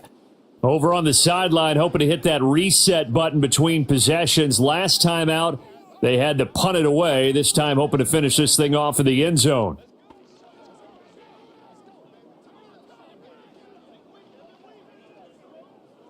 So they'll come up 1st and 10 now from the 33.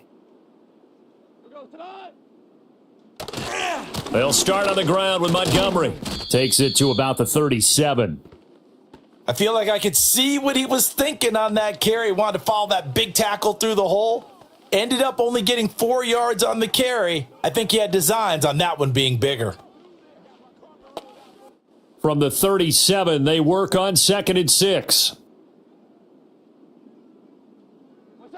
Now Goff. Finding his big receiver, Patrick, over the middle. And this winds up a gain of 4 to the 41.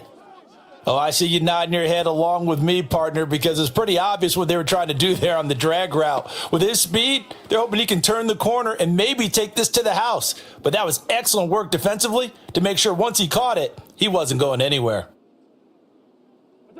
Here's Goff. Work in the middle of the field, and he's got a man complete. And he is going to have a Lions first down as this defense unable to hold. It's a 7-yard gain there on 3rd and 2. We've seen quite a bit of the short passing game here early on first quarter, haven't we? We have, and I think it works a couple of ways for this team because, number one, you throw the short game until they stop it. And if they're not going to stop it, you keep throwing it, and occasionally you'll break a tackle. Under a heavy rush, and down he goes. Kenneth Murray came in there hard on the blitz and got him down 9 yards behind the line of scrimmage. Now, how about that? Defensive coordinator perfectly in sync, dials up a blitz, and the man in the middle, he's the one who gets home. Big Mike. Big Mike.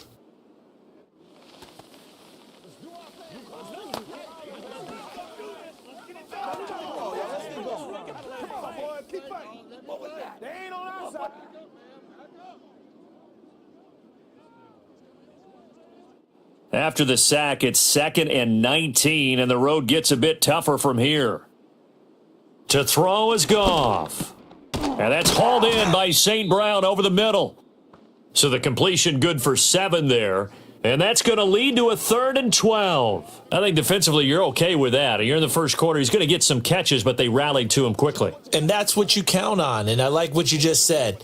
First quarter, can you do it all game long?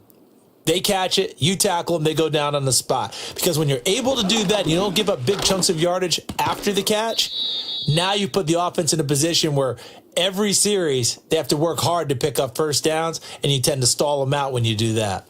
Oh, it's time to give a little credit there to the defense. They played that very well because it was a drag route, and he ran it a little shallower than normal as he worked straight across the field. He was hoping he'd get lost behind the defensive line, but once he made the catch, nowhere to turn upfield and gain any yardage. And they'll play keep away from the returner as this one will be marked out of bounds at the 13-yard line. Pretty good spot. Here's the Titan offense now as they make their way back onto the field. Remember, they had the safety go against them the last time they had it. Fortunately, their defense just forced the punt, so they'll try again as they start 1st and 10.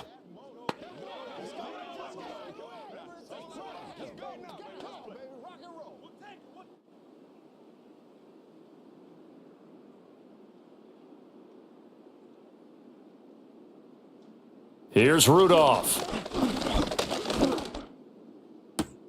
Open man downfield is Ridley. And he'll be touched down in the end, but a big play on that one. Well, as my dad would say sometimes, I'm just scratching my head here trying to figure out what was going on there defensively. How did you lose him in the middle of the field? If you're going to lose a receiver, make sure it's someone on the short side of things, not deep downfield, that can hurt your defense. One play has him up past the 40 already, and another 1st and 10. Rudolph now to throw. And he's got his big wide receiver complete. 15 yards there for number 15. Timing is everything, and they work on this cut all the time. They work on all the timing patterns, and this time it paid off for them. Worked him to the center of the field, cut it to the outside, ball's delivered, gets both feet down for the completion. Here's Rudolph off play action. A quick throw there is incomplete. Well, they've got man coverage on the outside, and my scouting report on these DBs tells me that they love to take matters in their own hands. They want man coverage, not zone, and there was good coverage there that forced the incompletion. Here's 2nd and 10. Rudolph going to throw again. Here's a screen now for Pollard. They do get a yard there, but only a yard. Leaves them with 3rd and 9 looming. Good reactions there defensively. That screen was a little slow in developing, and they shut that one down with little gain.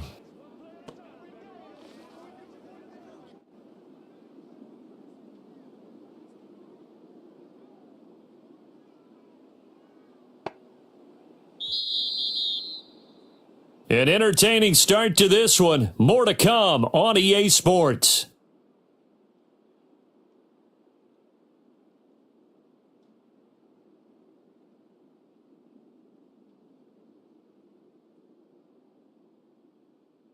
Second quarter now, Titans in possession of the football.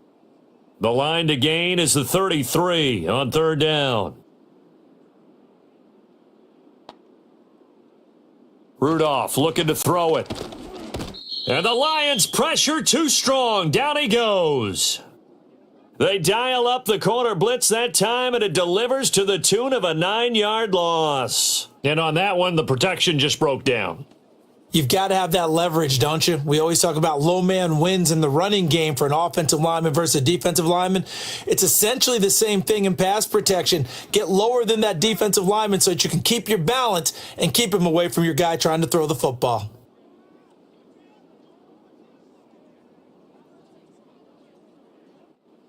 Now on 4th down, here's Ryan Stonehouse to punt for Tennessee. Back deep, Khalif Raymond. And he gets it away, a directional kick going toward the sideline. This one angles out of bounds at a good spot in the coffin corner. And they're going to mark this out of the 5-yard line. Detroit's offense ready to take over. Well, they're going to have to go at least 50, 60 yards here if they want to ensure that they don't have to punt the ball like they did last time. Yeah, so what you're saying is we're not playing to just get out of the shadow of your own goal line, right? You're playing to make sure the punter doesn't see the field again. So it's not picking up a couple of first downs. You want to pick up 5 or 6 first downs and make sure you move the ball into their territory. From his goal line here, Goff. A little short pass here taken in by Laporta. And from the 4, they get it to the 8 on a pickup of 4. It's vitally important to wrap him up immediately because if you let that big guy get ahead of steam up, boy, then you've got real trouble trying to get him down. But they're able to hold him to a short gain on 1st down. 2nd and 6. Goff. A little short pass here taken in by Laporta. And just not much to be had there. 1 yard out to the 10. As a defense, you're more balanced when you're in zone coverage because you're able to keep your eyes on the quarterback and see the play develop in front of you. They're able to keep the quick pass in front of them and stop it right at the line of scrimmage. Here's Goff. Now a quick throw there, but it's going to be incomplete. The passing game not in sync here early, and now it's 4th down. Well, this first half has not gone according to plan so far offensively or even defensively for that matter. They could use a big-time spark somewhere, but it's not going to come on this drive as they have to punt this one away. And here now the punter Fox as he sends this one away. Now a fair catch taken just across midfield, maybe by a yard or two. Yeah, call it 38 yards on the punt, no return, and it'll be Titan football.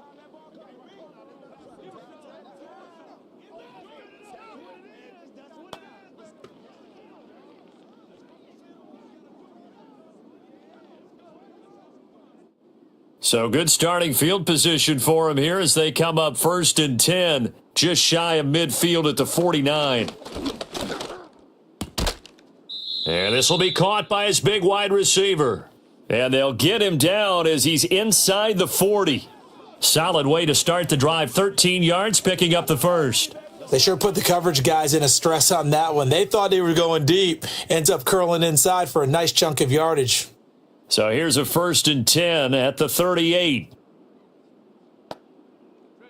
A shotgun snap for Rudolph.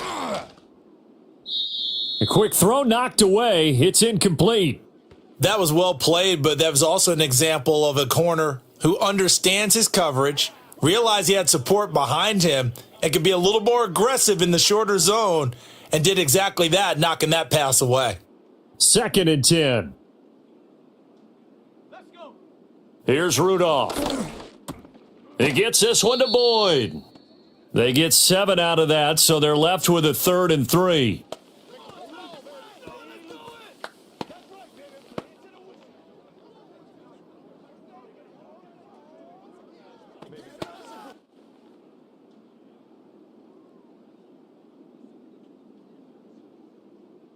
Back to the air, Rudolph. He's going to get that to his running back out of the backfield. And it's going to be another 1st down as they'll get him to the ground at the Lions' 21. A nice pickup there, 10 yards, and it'll move the sticks. There are a lot of tough routes to try and cover. When you see a runner come out of the backfield and run this angle route, looks like they're going to the flat, and then they put their foot in the ground and cut back sharply inside, not easily covered, and then when they catch it, good momentum built up by them as well. And able to pick up the first. Rudolph. Got his man complete over the middle. That's Boyd. And that's good for a pickup of 10 yards. And that'll leave him with a 2nd and just a few inches left. When the hitch route is run really well, that jab step off the line of scrimmage by the receiver, which is designed to back up the defender and give him a little bit of space, all you want there, get that space, catch the football, and then make a move and pick up extra yardage. And that's exactly what he got done there. Now it's Rudolph. This is caught. And it's a Titans touchdown. Calvin Ridley, an 11-yard touchdown. And the Titans are able to stretch out their lead. Well, on that connection, it looked like they maybe had some pre-play communication. Maybe one of them noticed an area that was open in the defense to get the pass to. When you put the time in, sometimes you have that great silent communication that you just noticed right there, because the best quarterback-receiver combos in the NFL, they know how to make those adjustments at the line of scrimmage when they see something pre-play, and they got it done there. On for the extra point is Folk.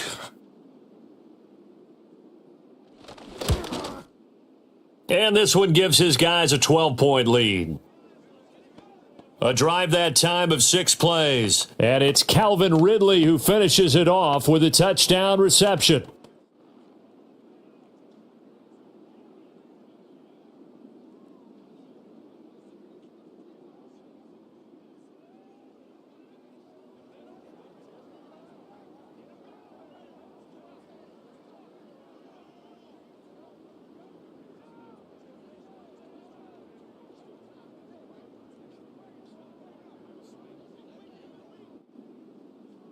There's the Titan kick team as they run up and send this one away.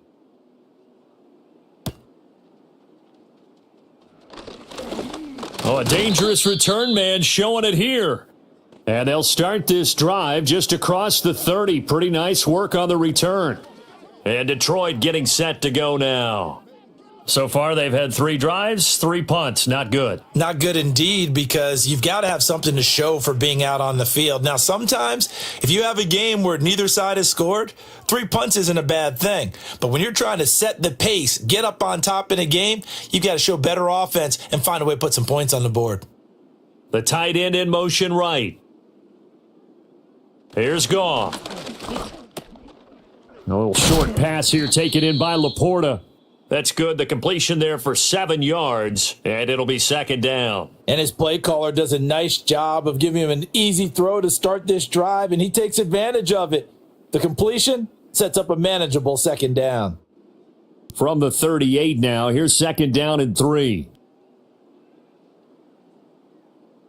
Goff now looks to throw.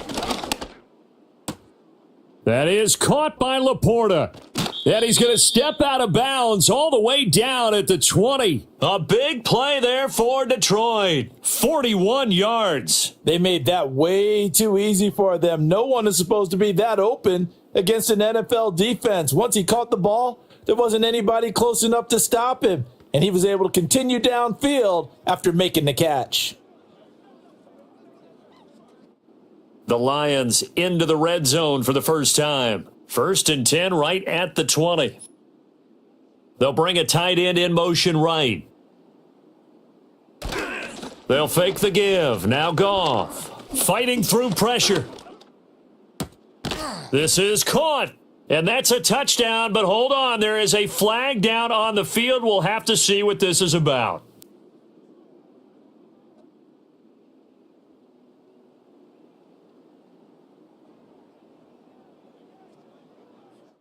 Down in this one, they needed that score, but they'll have to hold at least for the time being. You're exactly right. Points that they had to have. As you said, they have to regroup now and see if they can get them another way.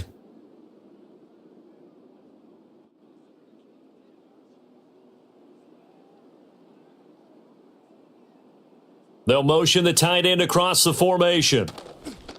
Off play action. Here's Goff. He's going to look deep down the field. And incomplete on the deep ball. And that's where you're counting on a receiver's size being an advantage. They were hoping he could go over the top of a smaller DB and haul that one in. A good thought, but that time it didn't work out. So they'll come up after the incompletion for second down.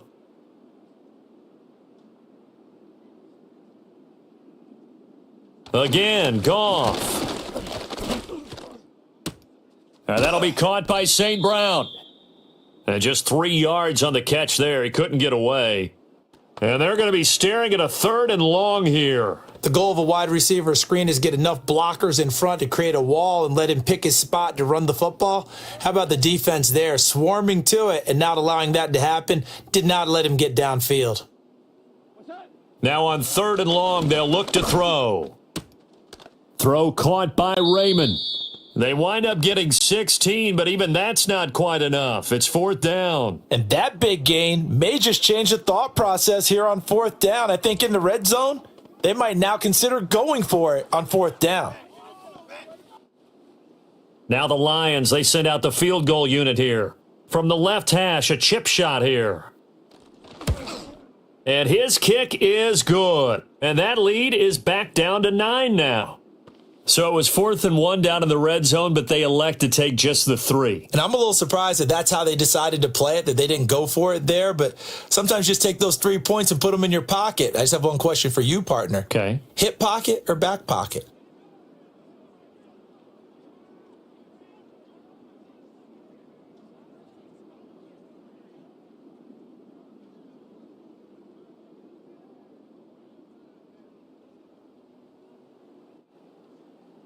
Here are the Lions now as they line up and kick this one away.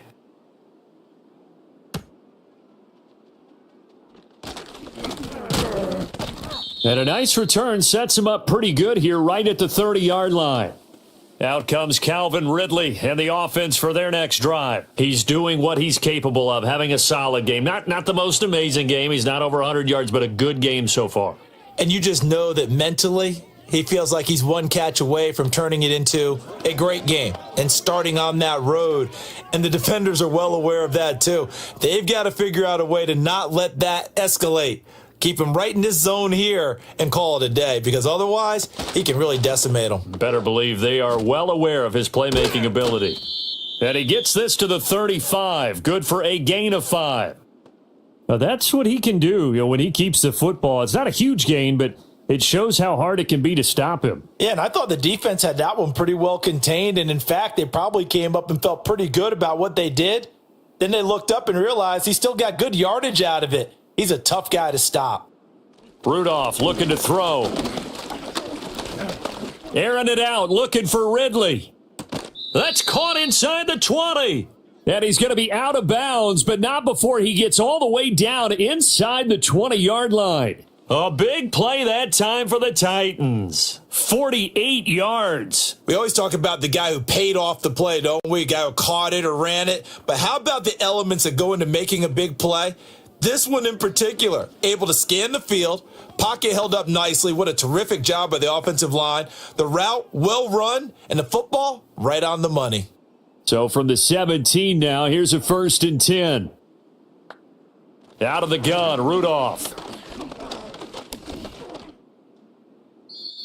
The throw here, right sideline, falls incomplete.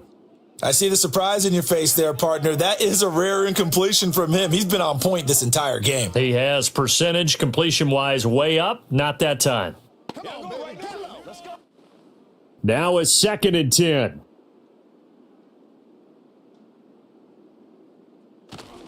Pollard will take it up the gut. And a nice job to break free of one tackle, but it slowed his momentum somewhat, and he's taken down right after.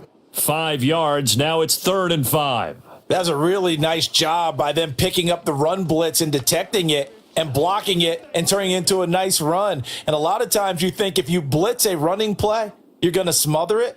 But a lot of the blitzers, they come in a little bit high. They don't have great leverage, and they're easily blocked and turned to the side. He had a man open, but he missed him, and it's incomplete. I think that was a good job there defensively. They did allow him to drive all the way downfield, but once they got their backs to the goal line, they really turned up the pressure. Yeah, they let him get all the way down here. Now the field shrinks. They've struggled to convert, and that last incompletion brings up 4th. Folk's kick is good, but now there is a penalty marker on the field, so let's see what this is about. Hey, we don't need no more penalties right here. And this is going to be roughing the kicker, an inexcusable penalty, Charles. You've worked so hard to hold him to a 3-point kick. Now you give him the ball again with a chance for a touchdown.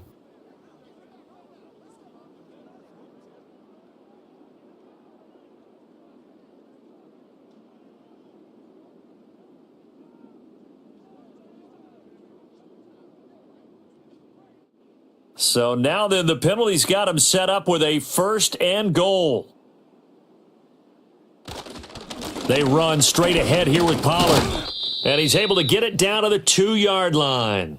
A pickup of 4 on 1st down. It'll be 2nd and goal. It's largely been the air attack that's gotten them down here, but now's where you start to lean on that running game. That's a good pickup there on 1st and goal.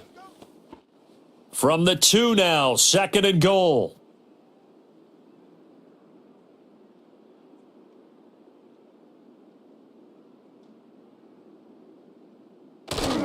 Pollard again. And he will take this one in for a Titans touchdown. Tony Pollard taking it in from 2 yards out. And the Titans are able to add on to that lead. But just power football there down near the goal line. Give it to him. He's able to push his way across. Yeah, they went heavy there. Sometimes you have those big offensive linemen come in, have to report like they're eligible. But all they're doing is getting a good stance, blocking, and getting their runner across the goal line. Extra point up and good by Folk. And that could be important as that makes this a 16-point lead.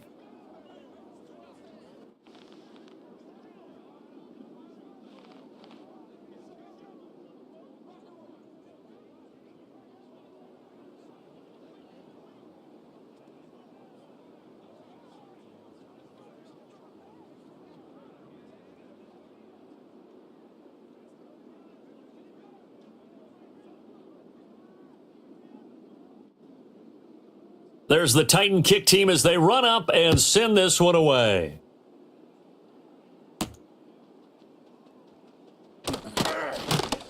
And he'll take it up past the 25 to the 26-yard line. So here come the Lions now. And last time they got 3 points, but it was a chip shot field goal. And when you go to the sideline after a chip shot field goal, maybe the offense not too happy. It's a balancing act, isn't it? Because you're exactly right. They're none too pleased that they didn't punch it in for 6 points. But they also have to remember they did put points on the board. 3 points is 3 points. And in this league, you take points when you can get them. Not easily done. Goff and this Lions offense set for a 1st and 10 at their own 26. They'll come out throwing here to start the drive. Firing quickly here, and that's complete. And he's taken down, but able to slip across the 35. Right off the bat, it's a 1st down to start the drive, 12 yards. Well, these guys have definitely been outplayed in the first half. I like their countenance. I like the way that they haven't panicked out there, the way they're carrying themselves. They're starting to move the ball. And what you have to do, maintain your poise and start to put together some drives. So here's a 1st and 10 at the 38. To throw is Goff. He'll get this one to Patrick. Call it a gain of 3 on the play, and that'll bring up 2nd down. They kept the receiver in the short field, but that let his quarterback get the ball quickly to him before either guy in double coverage could react. And they'll come up 2nd and 7. Now Goff. Throw left side, caught by Laporta. And he'll work it across midfield inside the 45. 16 yards on the play as they try to chip away at this 16-point deficit. And a nice job by the two of them to not only connect on the pitch and the catch, but to carry over their practice work to the game field. They saw the adjustment by the defense, made an adjustment themselves, and picked up the 1st down.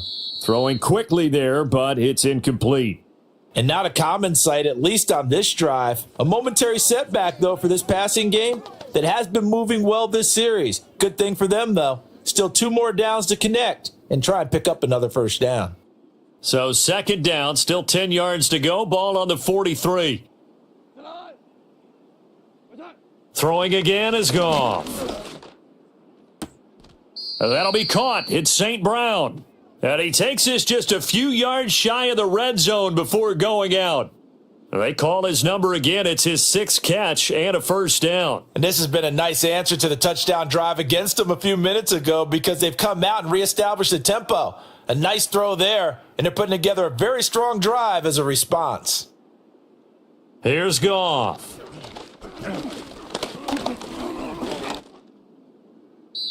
Now that's to the left sideline and incomplete. Not only did he have a chance to scan the field there, it felt like he had a chance to scan it twice. The protection was that good. Unfortunately for him, the coverage downfield, equally good. So now 2nd and 10 after the incompletion on 1st down.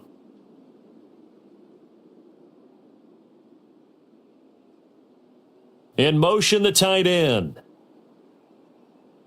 To the air again, Goff.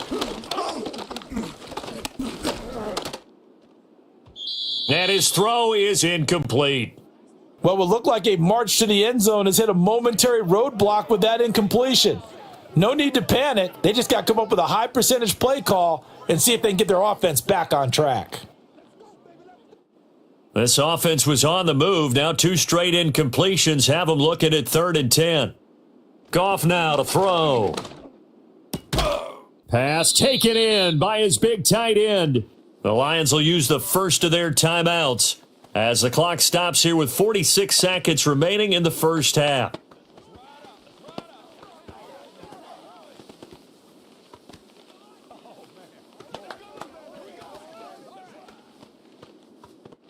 This is 1st and goal and a golden chance to get a score back here before halftime.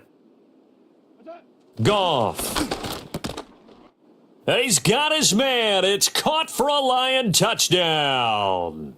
Jared Goff to Amon-Ra St. Brown. And the Lions get a late score here in the final minute of the first half. I think everyone in the league talks about finishing, don't they? Doesn't matter whether it's a quarter, a half, a game, a series, whatever. But they're finishing the first half in fine style, putting that one in the end zone. They did, and they didn't leave much time on the clock either. Well done.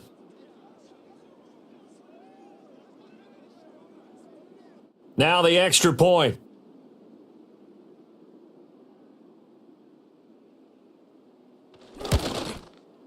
And the lead cut down to 9.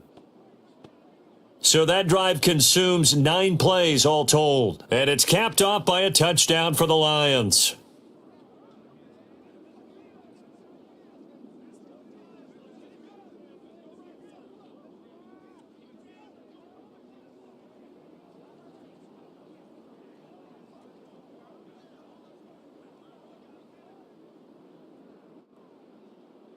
Out is the kickoff unit as they run up and send this one away.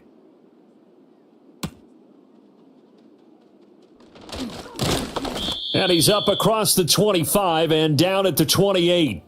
The Titans offense and receiver Calvin Ridley getting ready for this next possession. And it may be time for this defense to start throwing a second defender his way, because whatever they've done, it has not worked in this first half.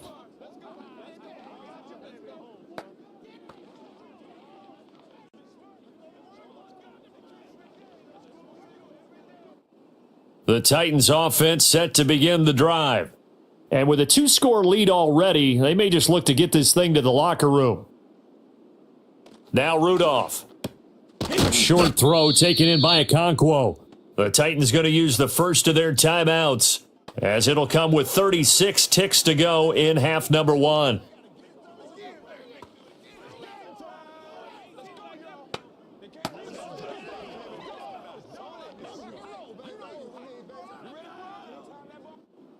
Now 2nd and 3. Slot man moves right. Rudolph looking to throw it. This is caught. It's Boyd. And he'll go down, but not before getting this inside the 30. Now Tennessee going to use the second of their timeouts. So that means they're down to 1 remaining here as we head toward halftime.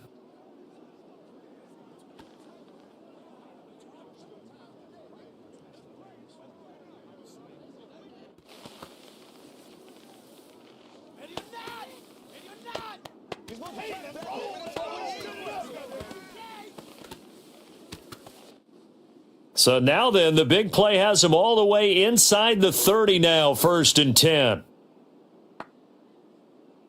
Shotgun snap for Rudolph. And that nearly intercepted. Oh, the free safety roaming into position almost had it, but it's 2nd down. Pretty nice covers there, but a missed opportunity for an interception. Let's face it, a lot of these defenders, they've got it all. Speed, athleticism, hands, a little bit questionable. Again, it's Rudolph. Got his man, Okonkwo. That'll leave him with a 3rd and 2 coming up. They got 8 yards there.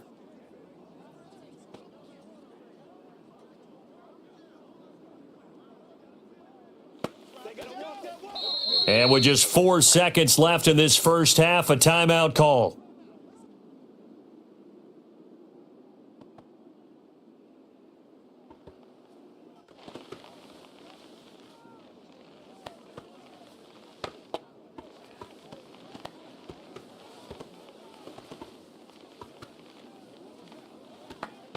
So with 4 seconds to go in the half, here's the field goal unit onto the field. This will be, 38 yards out.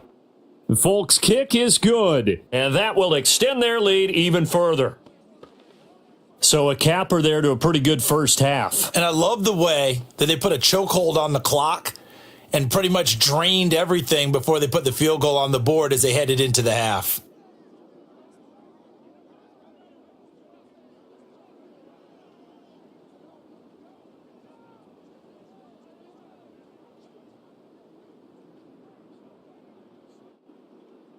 So still time for the kickoff here. 1 second to go in the half as this one is away.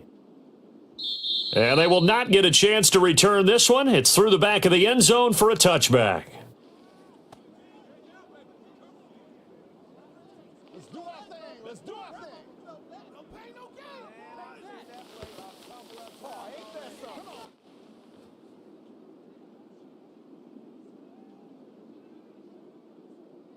A final shot before break here. Goff. He's going to loft it deep right sideline. And that's going to be incomplete. So we reach halftime here with the visiting Titans taking the lead into intermission. As we'll send you down to Orlando and we check in with Jonathan Coachman for our EA Sports Halftime Report. Coach.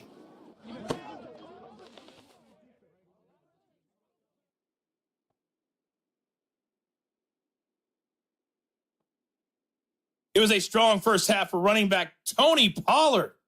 He had a touchdown run that helped get his guys this halftime lead. Okay, Coach, thanks as always to you and the gang in Orlando as we welcome everyone back in for quarter number 3.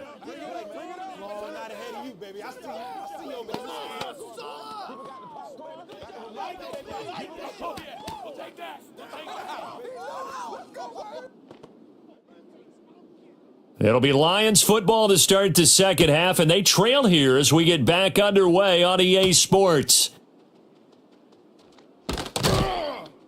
And he'll be stopped up at the 25.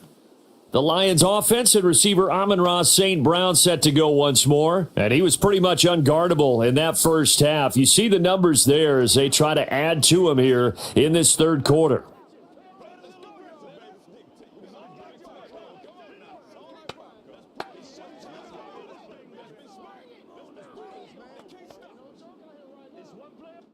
The Lions offense ready to kick off their next drive. This offense, Charles, had a strong first half throwing the football, at least in terms of yardage, but that hasn't translated so far on the scoreboard as they begin the third quarter here, trailing and looking for a little momentum. Yeah, you're right about that because, let's face it, in the first half, most of their focus was in the passing game. And to their credit, resulted in a healthy amount of yardage. So I would think that at halftime, they're going to anticipate that defense loosening up a little bit to try and cover the passing lanes. They've got to get the running game going, and there should be some gaps to run through now. Now a give to Gibbs, running left. And he's taken down, but able to slip across the 35. It's a gain of 10 for the Lions and a first down. Not too shabby for his first carry of the game. That's exactly what most teams are looking for, a really good change of pace back. So from the 36 now, 1st and 10.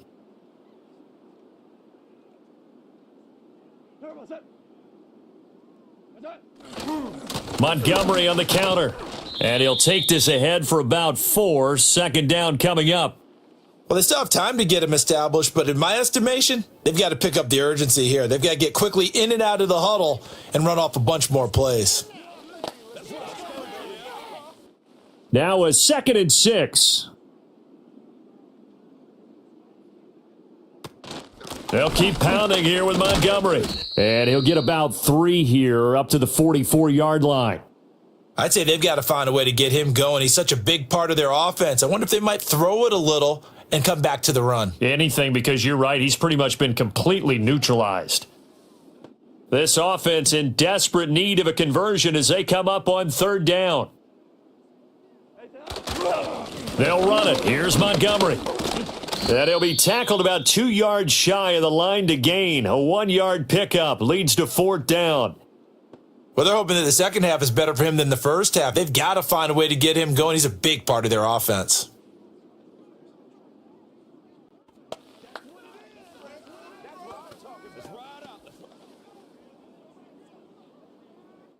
Here comes the Lions punter now, as he'll punt it away for the 4th time today.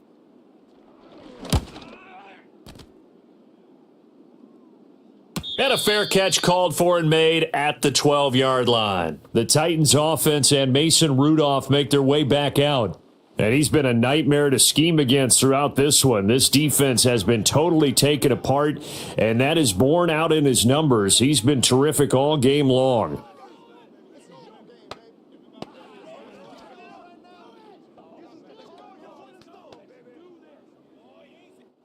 Tennessee offense about set and ready to go.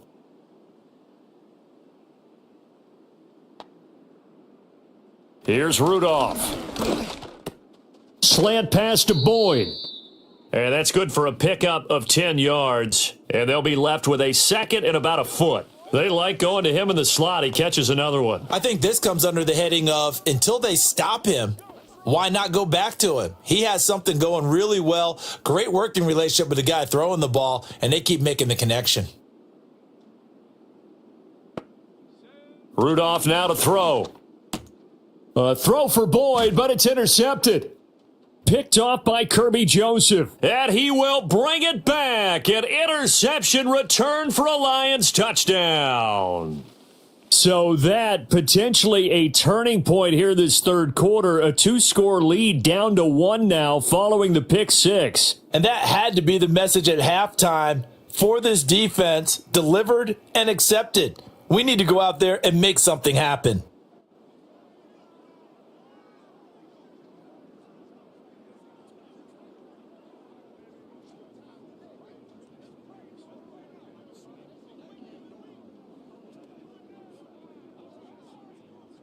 No going for 2. They'll kick the point after.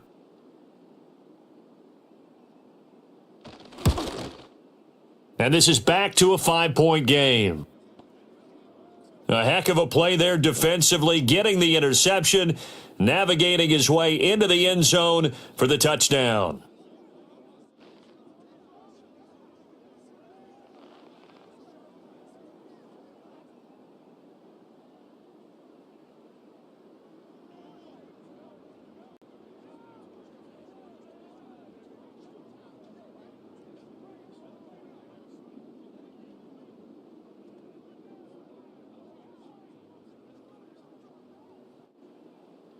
So they throw the pick six. They'll get another shot at it now as this one's in the air.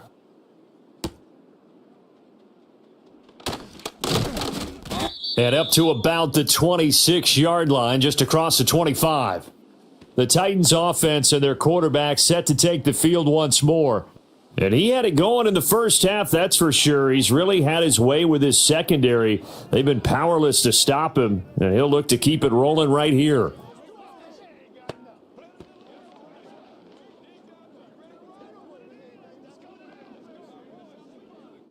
The Titans offense set to begin the drive.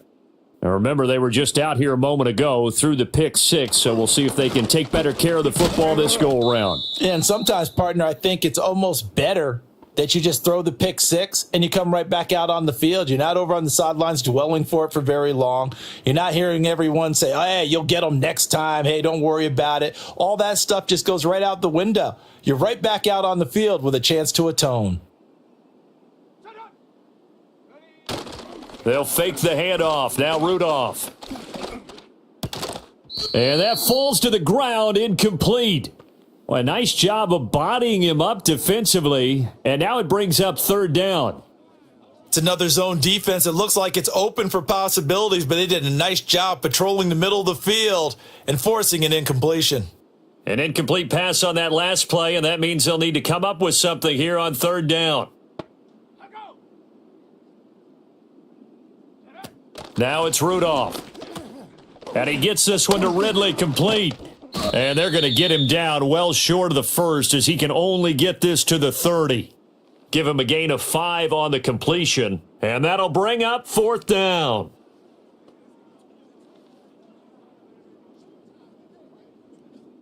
Here's Ryan Stonehouse now as he'll kick it away for the second time.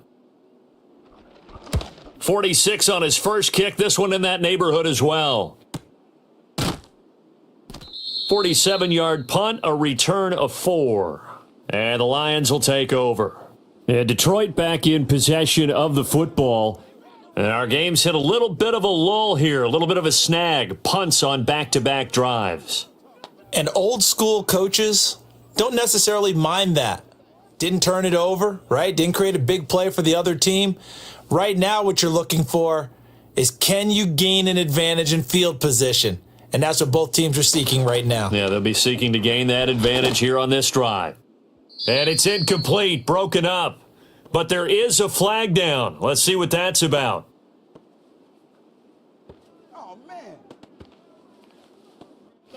Too far downfield, something those linemen have to watch out for, and that time it costs them.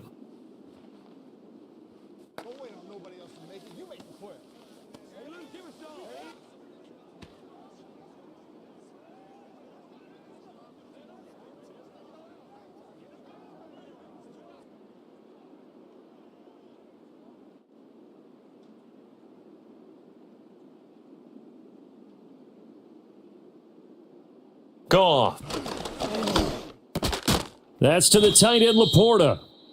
So the completion results there in 9 yards, and it's second down. Such a tough position to defend near the line, even when you add a second defender, but the big man shrugged off the extra body and made the play call a success. 2nd and 6, just inside the 30.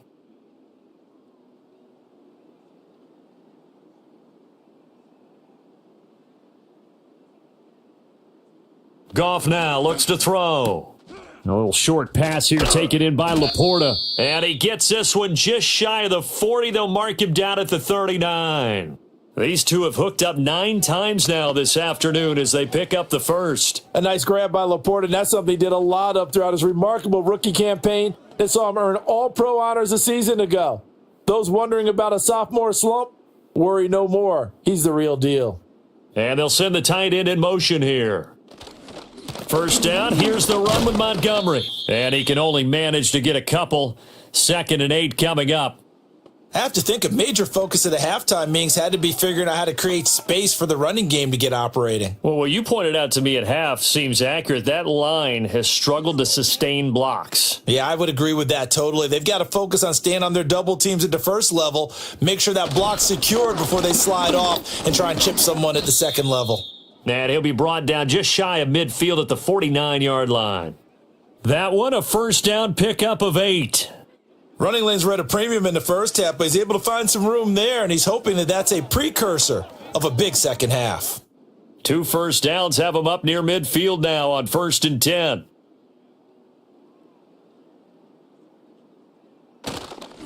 Again, they'll go ground with Montgomery. And he's up over midfield and down into Tennessee territory. Give him a couple on the carry there, 2nd and 8. Sometimes with the running game, you've just got to stick with it. Look, it's the third quarter, no time to panic. But that also doesn't mean you just do it the same way you've been doing it the entire ball game. Maybe change up some blocking assignments or run a few different plays, but stay with the overall essence of the running game. They'll try the middle with Montgomery. And he's going to get this one down near the 45-yard line. It's interesting going into this game. There was so much talk from both sides about who would control the line of scrimmage. I think we've seen who has it in this one so far. Well, they bottled him up. He's barely averaging over 3 yards a carry right now. Here's the 7th play of this drive. This is 3rd and 4. Goff now looking to throw. Work in the middle of the field, and he's got a man complete. And he is going to have a Lions first down as they're able to get the 3rd down conversion. So he turned to a trusted, familiar face in that 3rd down situation. It paid off. Yeah, you go to your veteran receiver in that spot, so you can't underestimate him when he's on the field. Defensively, make sure you know where he is because he understands how to get open in key situations. Going up the gut, Montgomery. And he's brought down, but not before he reaches the 8-yard line. 61 yards rushing for him now as he's run it 11 times. He had his eyes on the end zone once he hit the secondary, but they're finally able to slow him down. Yeah, and I've got to look at this one from the defensive point of view. You just mentioned finally able to slow him down. They've got to figure out a way to make that at the point of attack, at the line of scrimmage, because once he gets through, he's shredding them. Toward the pylon, caught. And just shy of the goal line as he's out of bounds right at the 1. A gain of 7 that time, 2nd goal. He's been a busy man here in this one, and they're showing off some nice footwork to stay in bounds. And with those types of catches and the volume that we've seen in this game, wouldn't you keep him busy as well? I would. Of course. You got to keep throwing it to him. He keeps making play. And he's going to take it in for a Lion touchdown. David Montgomery punching it in from a yard away. And the Lions have scored again in this 3rd quarter, this time to move out in front. Well, he'd been the workhorse on this drive, and it would have been unfair to bring someone else in to finish the job. So they go back to him again, and he delivers with a touchdown run.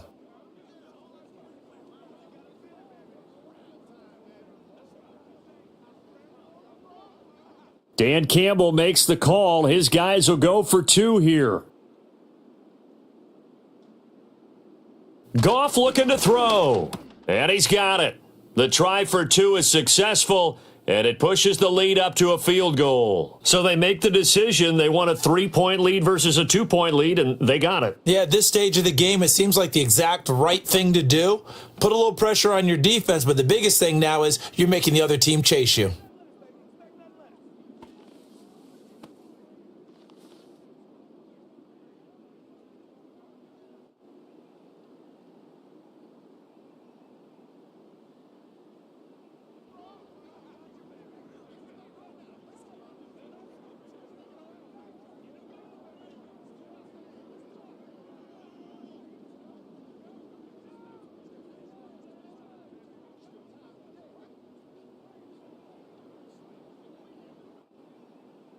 Here are the Lions now as they line up and kick this one away.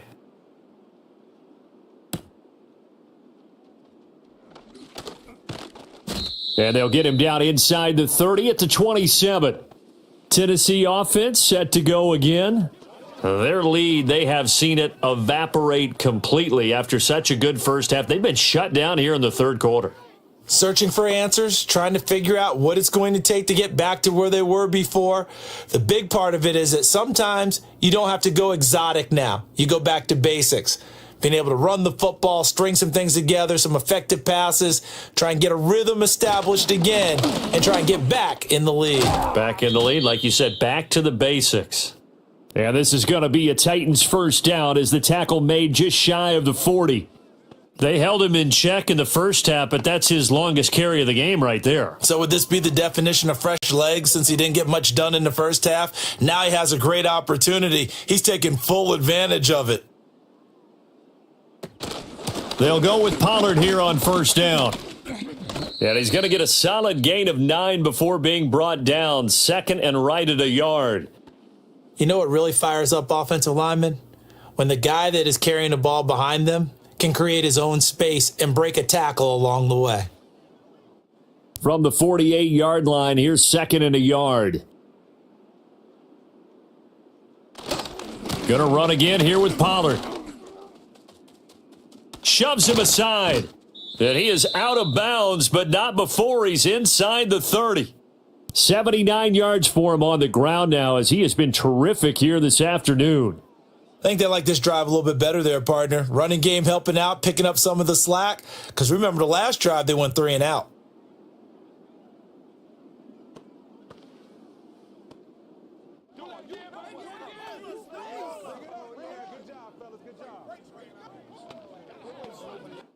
So the ball moves into Lion territory now. Here's first and 10 as they're down to the 29-yard line.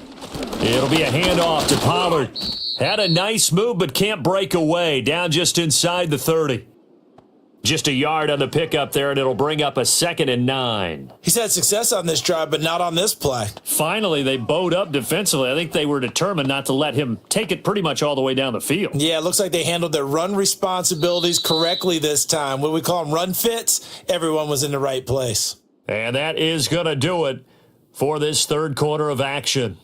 We'll return with more after this. This is the NFL, and it's on EA Sports. Back now at Ford Field. It's been a very hotly contested game to this point. Just a field goal separating these two teams as we get set for the fourth quarter. Now a give here to Pollard. Call it a gain of 5 that time, and they'll be left with a 3rd and about 4. I really like the vision he displayed on that play because he saw there wasn't a lane to completely break off a huge gain. So he found where there was the most space and got what he could. A nice dirty run that's a positive play for the offense. This offense so far on third down, 2 for 5 to this point. This is 3rd and 4. Pollard gets it off the option. And he will lose yardage and be backed up to the 24.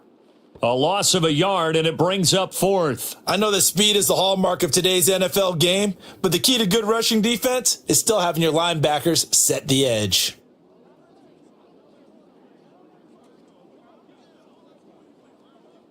So the field goal unit is on the field, as this is a big spot right here. He connected on his first, this from 41.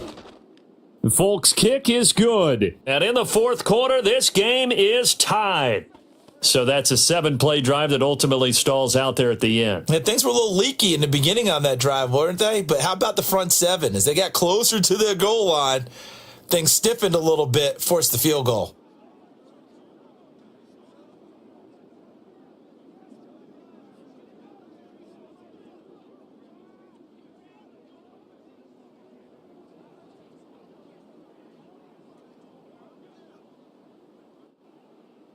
Now this one setting up for a great finish. All tied in the fourth as the kick's away.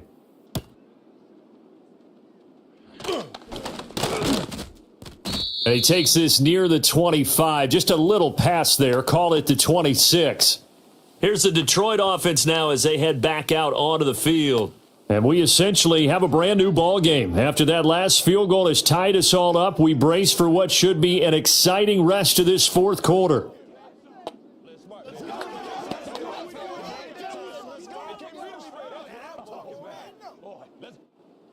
Goff and this Lions offense set for a 1st and 10 at their own 26. They'll try and start this drive in the air. Throw caught by Raymond. And that's good for a gain of 6, and it'll be 2nd down.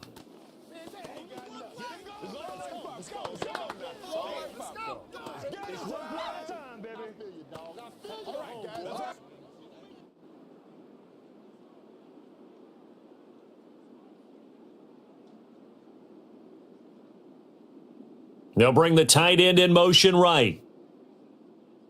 Up the middle, it's Montgomery. Pushing his way inside the 40. And he slips up past the 45 before being tackled.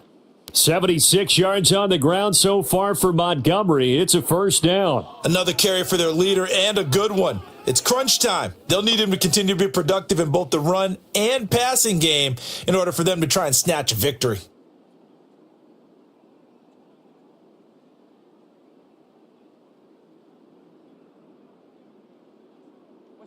Back to throw, Goff. Now that'll be caught by St. Brown. And a gain of 4 gets him right to the midfield stripe. It's a game of matchups, and that's why you take your receivers and move them around a bunch, especially your best guys. And when they work out of the slot, you often hear the coaches talk about how great it is because it gives you a two-way go. You can break out or you can break in. That makes it hard to defend. And he is going to lose yardage here. This will be a loss of 3, and now a much tougher 3rd down looming. When a draw works, it can be a thing of beauty. But when it doesn't, oh, it can be ugly. And in this case, loss of yardage ugly. They'll come to the line here needing 9 yards to pick up the 1st. Here's Goff. Open man, it's Raymond. He's got it.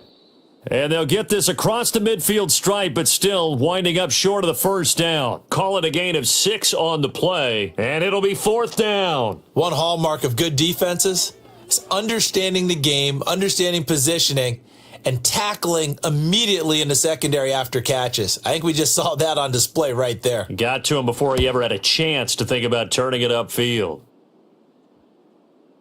And that one hits at the 7, but bounds into the end zone, and that'll be a touchback. The visitors' offense and running back Tony Pollard set to go back to work. And he has put in a full game's work and then some. Just an incredible performance on the ground to this point in the fourth quarter.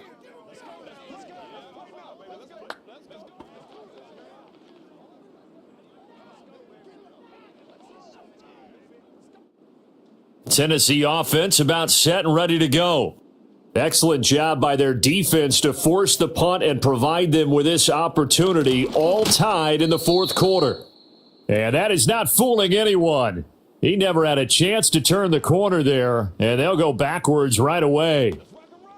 That's the danger, Charles, of running plays like this for your wide receiver. They can hit big or they can be duds. Yeah, you're exactly right about that, because if they're forced to try and go around defenders behind the line of scrimmage, sometimes you can give yardage in order to gain it.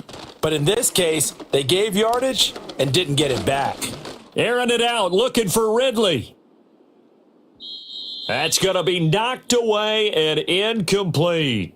That would have been a nice one to hit on in a tie game. You start to think that one big play, maybe the next big play, could turn out to be the game winner. They took the big shot, but it winds up incomplete. An incomplete pass on that last play, and that means they'll need to come up with something here on third down. Rudolph looking to throw. And under the Lions' pressure, he's brought down. It'll be a loss of 5 there as the safety blitz winds up paying off. How about that? One of the so-called little guys putting the pressure on. That was a strong safety. When I was in college, we often called that a lightning blitz.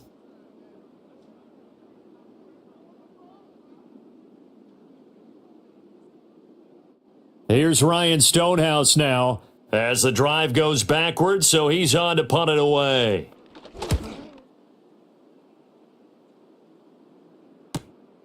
Let's take it inside his own 40.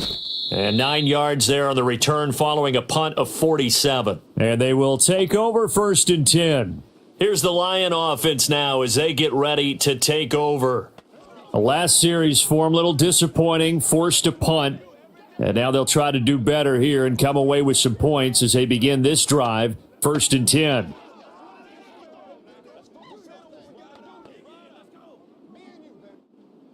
Goff and this Lions offense set for a 1st and 10. Just shy of midfield at the 48. They'll come out throwing here to start the drive. Oh, he had a man running free, but he overshot him, and it's incomplete. You're not going to get many better opportunities than that to take the lead in the 4th quarter. He's got a man wide open. But, oh, my goodness, just too much air under the ball, and he knew it right away. After the incomplete pass, here now is 2nd and 10. Here's Goff. Finding the open man, and that's Tim Patrick. And he is out of bounds, but not before he's inside the 30. The catch and run, good for 24 yards. And that play came together really well for them as he found open space, makes the catch, and gets down to the 1-yard line. You know he's kicking himself right now. He thought he had a chance to get a touchdown and put that in his ledger. Instead, his team gets a chance to cash in over these next few plays.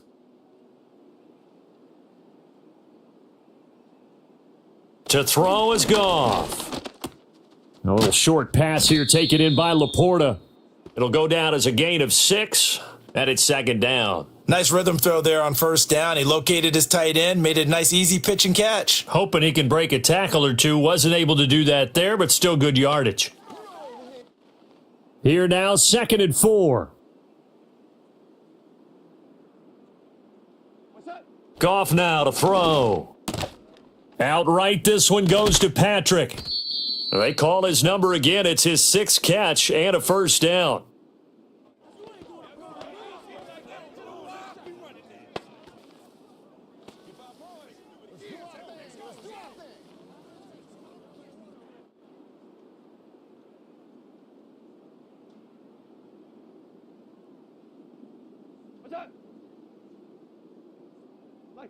Out of the gun, Goff.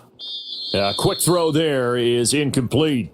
The coverage keyed in on him since that last completion his way. He earned a little more attention on that route, and that made it a lot tougher to get a clean throw his way. So they'll come up after the incompletion for 2nd down. And they'll send the tight end in motion. Again, Goff. And he comes back with one complete. Down to the 6-yard line on a pickup of 6 as he gets halfway to the goal line. Let's go, boy. Let's go to work. Here we go.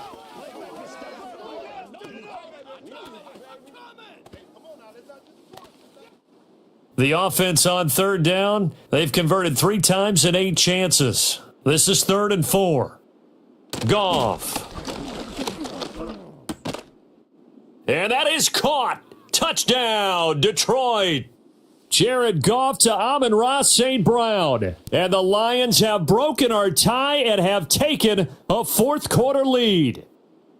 I know we often laugh and sometimes we even exalt the guys who are great trash talkers and give us some really funny lines. But the bottom line is absolute production on the field. His second touchdown of the game, and they lead. And now they'll be looking to their defense to preserve that lead.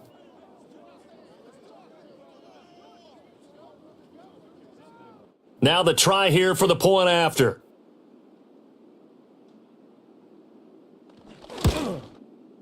And they will take a 7-point lead now.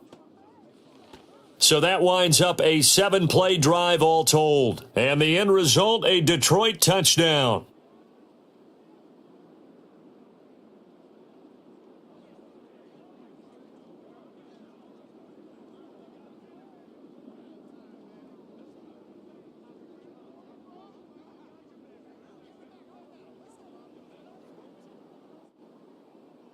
Set now to kick this one away, and off it goes.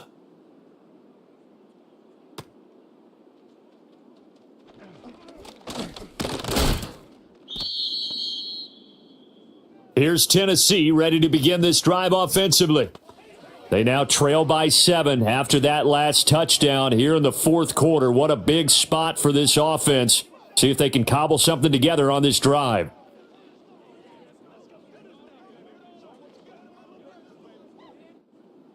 Line of scrimmage, the 31 now on 1st and 10. Rudolph. Throwing the out route, finding Boyd for the completion. And he gets this up across the 35 before he's out of bounds. It'll be a gain of 5, and that's going to bring up 2nd down.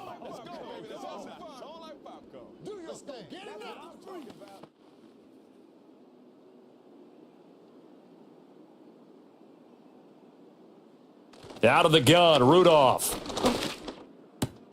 Over the middle, that's caught by Ridley. And they're going to have this across midfield and inside the 45. He has a first down, and that catch will also put him over 100 yards receiving now on the afternoon. I like the design that we're seeing right there. This is what they need. Down by a touchdown here in the fourth. They just need to keep working their way downfield. And when they see openings, take their shots. So the ball moves into Lion territory now. Here's 1st and 10 at the 43. Now Rudolph. A short throw taken in by Okonkwo. It'll go as a gain of 4, and it'll be 2nd down. They gave up the completion there, but this is what zone defenses count on. Catching the ball and not much run after the catch. From the 39-yard line, here comes 2nd down at 6. Again, it's Rudolph. He gets this one to Boyd. So 5 yards here, 5 on the play. And that will bring up 3rd and 1.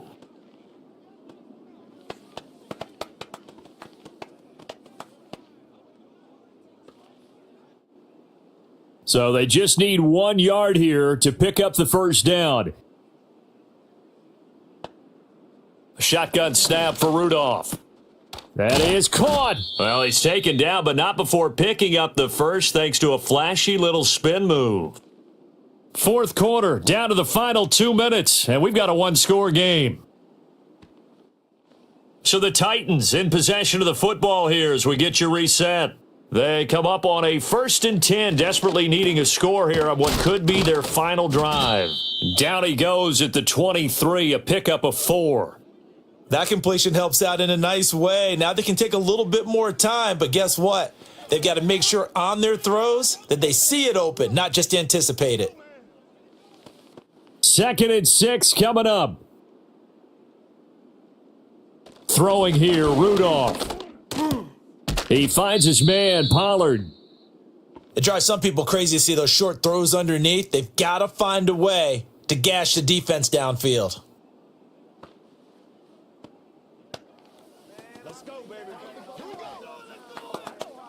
Well, this crowd trying to force a false start here. 3rd and inches. And this pass broken up. The contact well timed there, and now 4th down. With that incompletion, reality is staring them right in the face. This entire game is down to the next snap. Here it is, 4th and inches. Now Rudolph. Able to find the open man. That's complete. And he'll be taken down, but he does have first down yardage. Oh, why are we doing this? The decision made for him. They've got to go. It's 4th down. Rudolph. And he's brought down. Can't do anything with a football. It's a sack and a turnover on downs. They had to go for it with such little time remaining, and the Lions will take over. The D brought the house, they called the blitz, and they get to the quarterback, overwhelming the O-line. And I would love to know, and we'll find out later on, was that called before the play, or did they audible into it? Because defenses change plays as well as offenses. Sometimes they get the set they want. They go right to the blitz, and in this case, they nailed it. Got right to the quarterback. No chance on that 4th down.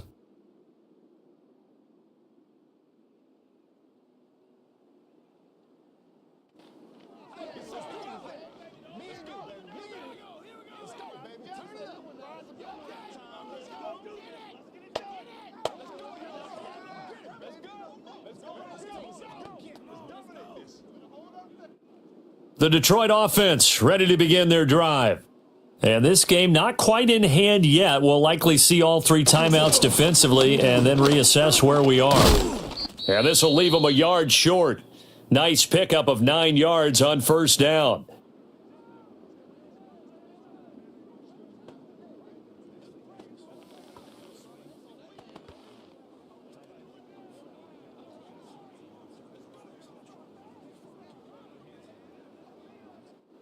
Another yard would probably put this thing in the books. It's 2nd and 1.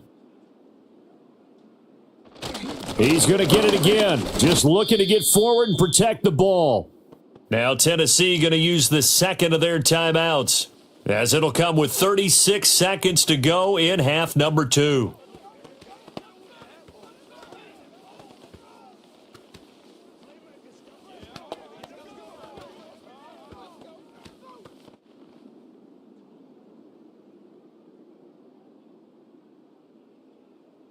And the Lions will take the knee here with victory in the cards.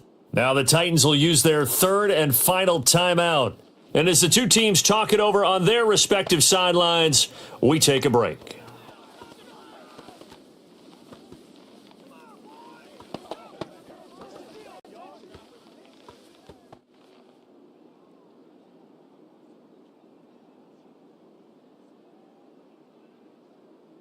Goff with a kneel down here, and that should put a conclusion to this one. Listen, anytime you take a knee to end a game, that means you've won it. So it doesn't matter whether it's home or on the road, but there's something a little extra special about doing it in front of your home crowd, isn't there? And the home crowd applauding. They're happy with what they've seen. Chalk this one up in the left-hand column for a win. Yeah, that's right. Head to the locker room, throw the wristbands in the crowd for the kids, your gloves, your towels. Get to share it with the home team. Well, somebody lit a fire under that offense during the break, Charles. Remember, they trailed at intermission. They come out, they have the big second half, and that lifts them to the victory. And Brandon, trailing at halftime, we always talk about teams making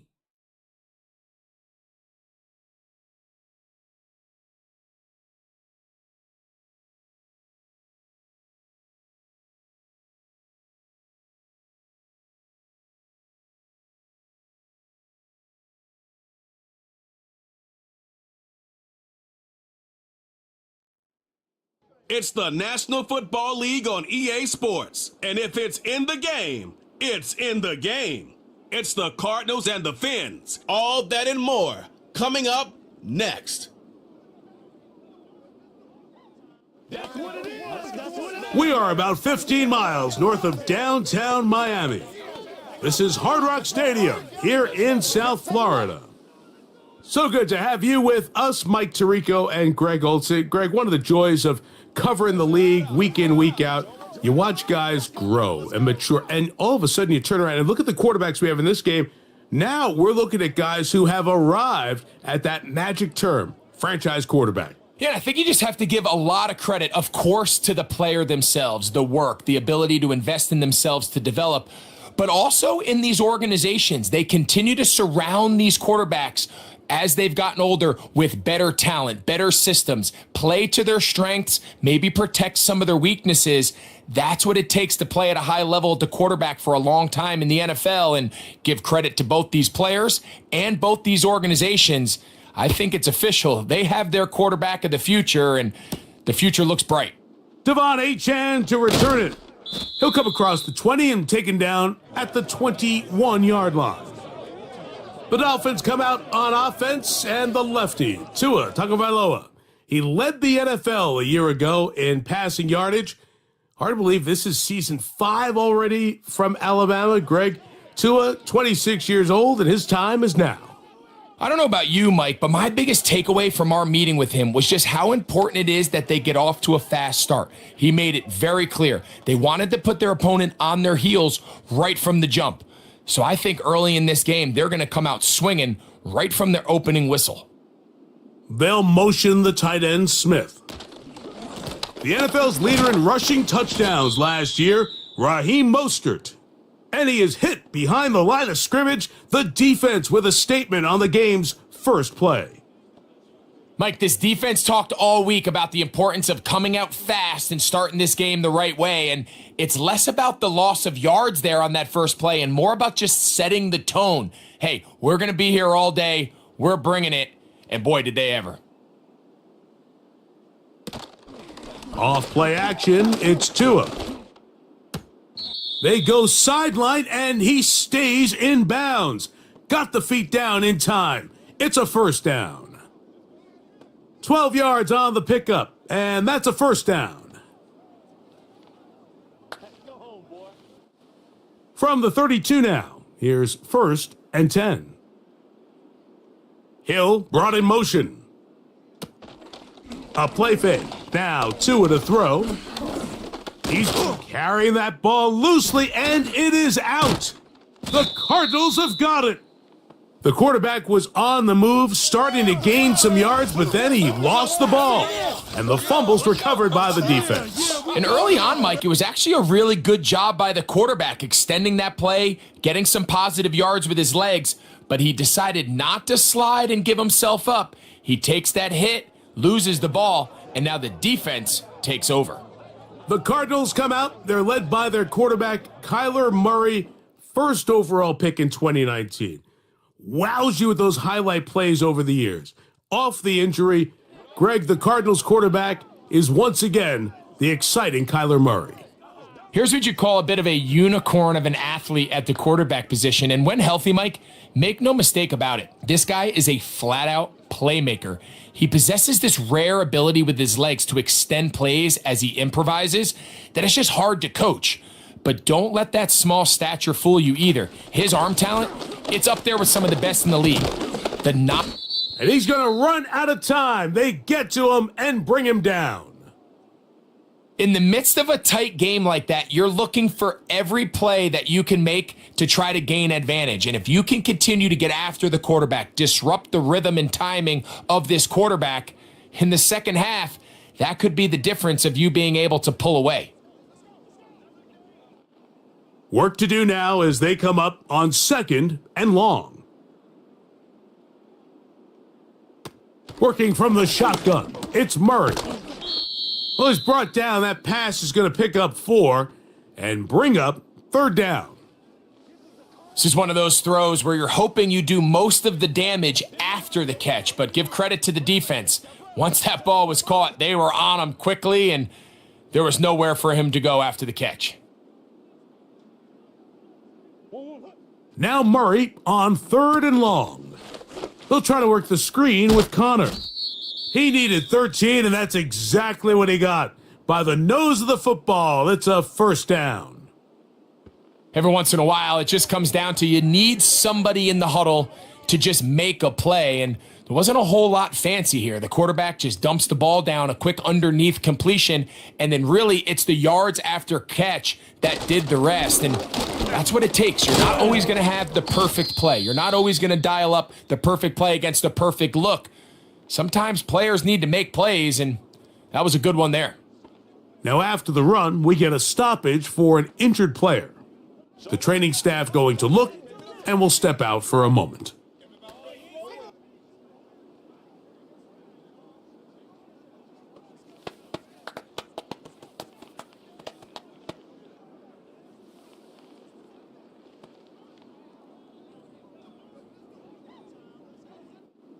They face 2nd down and 7.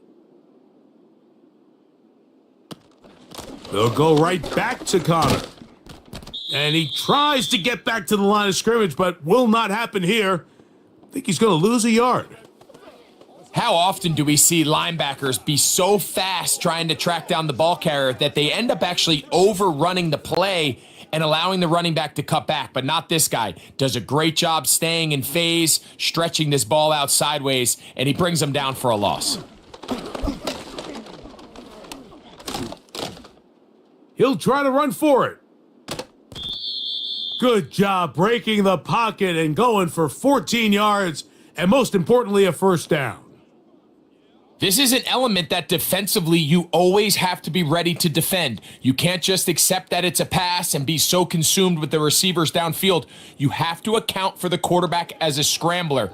You can see why, as he's able to get out of the pocket and pick up the 1st down. Line of scrimmage is the 15. It's 1st and 10. Out of the gun, it's Murray. That's left side, and that's the tight end, McBride. These are the play calls, Mike, that offensive coordinators use to just get their quarterback and their passing game into some sort of rhythm. Easy pitch and catch, get the ball out of his hand, see a completion. These typically, as the game goes on, lead to bigger and bigger gains. Murray now on 2nd down. That is caught by the tight end, Trey McBride.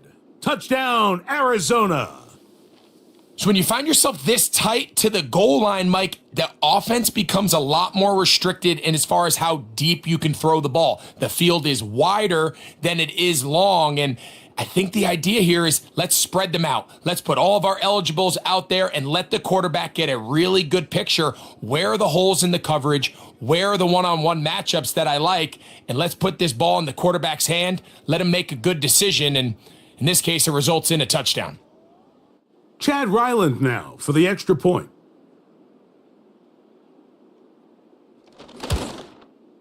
The kick is good, and the Cardinals will take a 7-0 lead.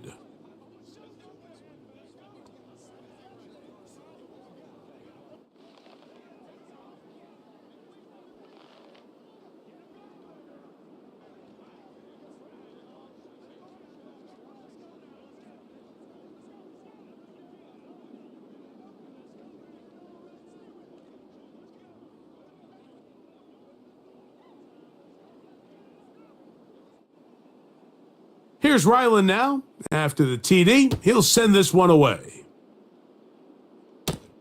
On the return is Achan. And he is stopped at the 25. The drive will begin there. The Dolphins offense ready now for their 2nd drive. They trail here by a touchdown as this drive will start with a 1st down.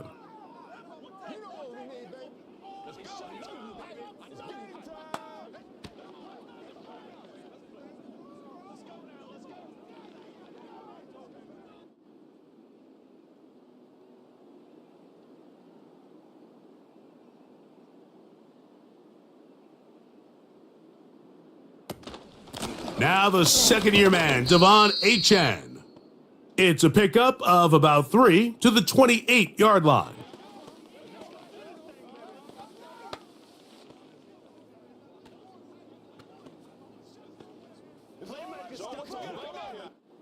Second and 7.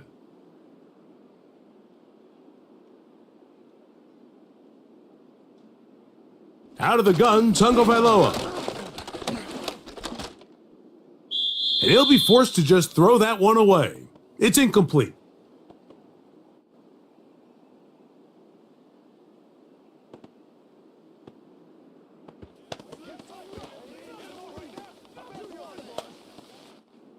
What can they do here on 3rd down and 7?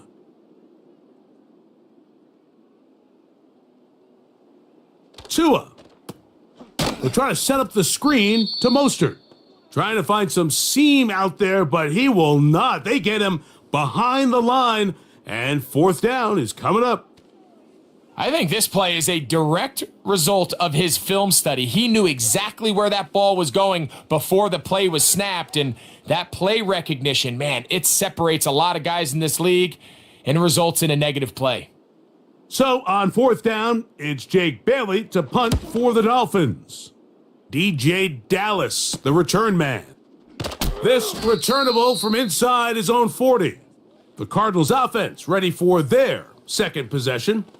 They lead 7-0 thanks to the touchdown on the opening drive, so we'll try to double up here as they begin this drive 1st and 10.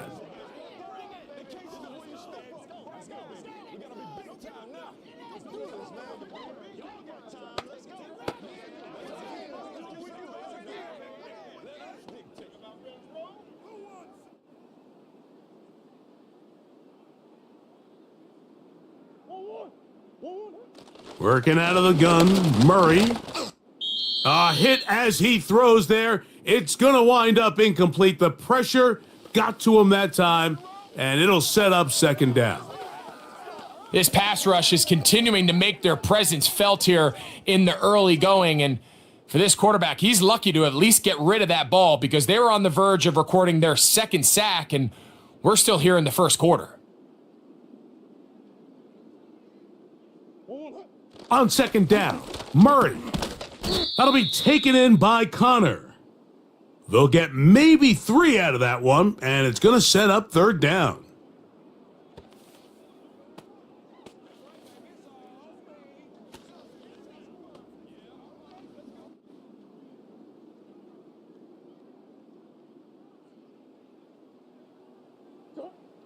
From the shotgun, it's Murray. He'll try and get there on the ground. Strong running there. He brings this down inside the 25. And a stoppage here for injury. One of the Cardinals shaken up. Athletic training staff looking at him, so we'll step aside.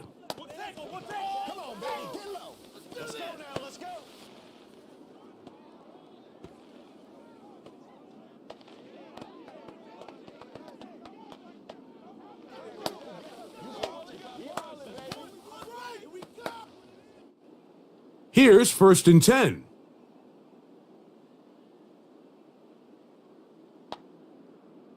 Now they'll set up to throw. That is hauled in at the 5.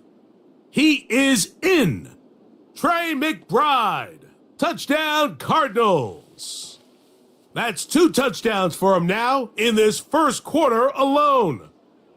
What an opening quarter he is having. Greg, that is 2 touchdown receptions here in the 1st quarter. Mike, all this guy has to do is keep this pace up, and he's going to have himself 8 touchdowns. But in all seriousness, if I'm this quarterback, I'm not looking anywhere else until this defense proves they have an answer, because right now, they don't have one. Extra point now by Ryland.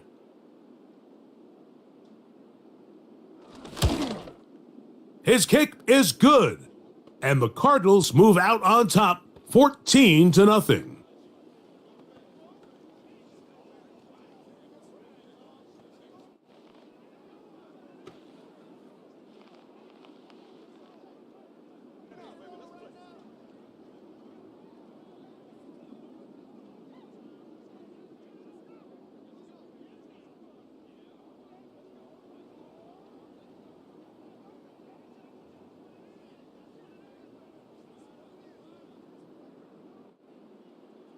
Here's Ryland now. After the TD, he'll send this one away.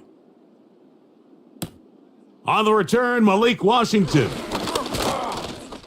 And And he'll work this one past the 25 to right about the 28-yard line. The Dolphins offense about ready to take over once more. They trail by 2 touchdowns, so the time is now. Got to get that rally going. It starts with 1st and 10.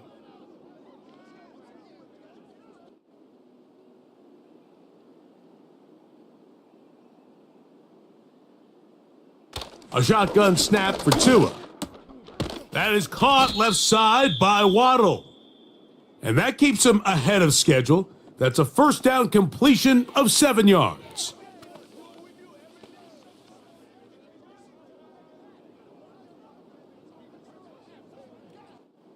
Here's 2nd and 3 to go.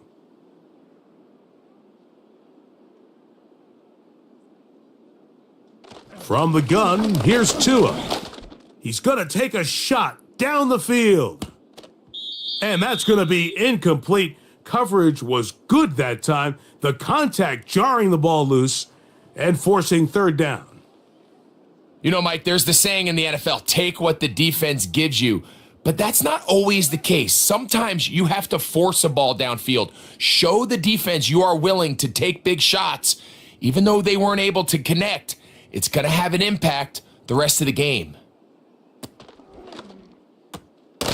Catch made there by Waddle. I think this is one of those plays that when the ball carrier watches this back in the film room tomorrow, he's going to be a little frustrated with himself. If he could just have made that one guy miss, he picks up the 1st down. Instead, he gets brought down short of the sticks, and now they got a 4th down decision to make.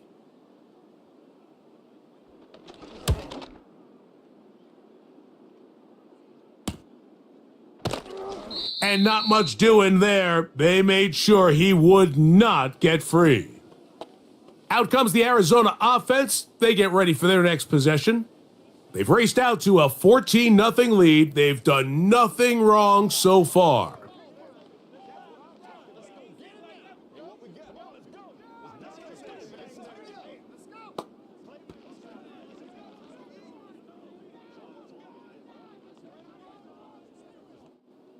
So 1st and 10 now. They'll start from the 22. They'll start this drive on the ground, and it's Connor. And a good run there. Going to get him 5 yards.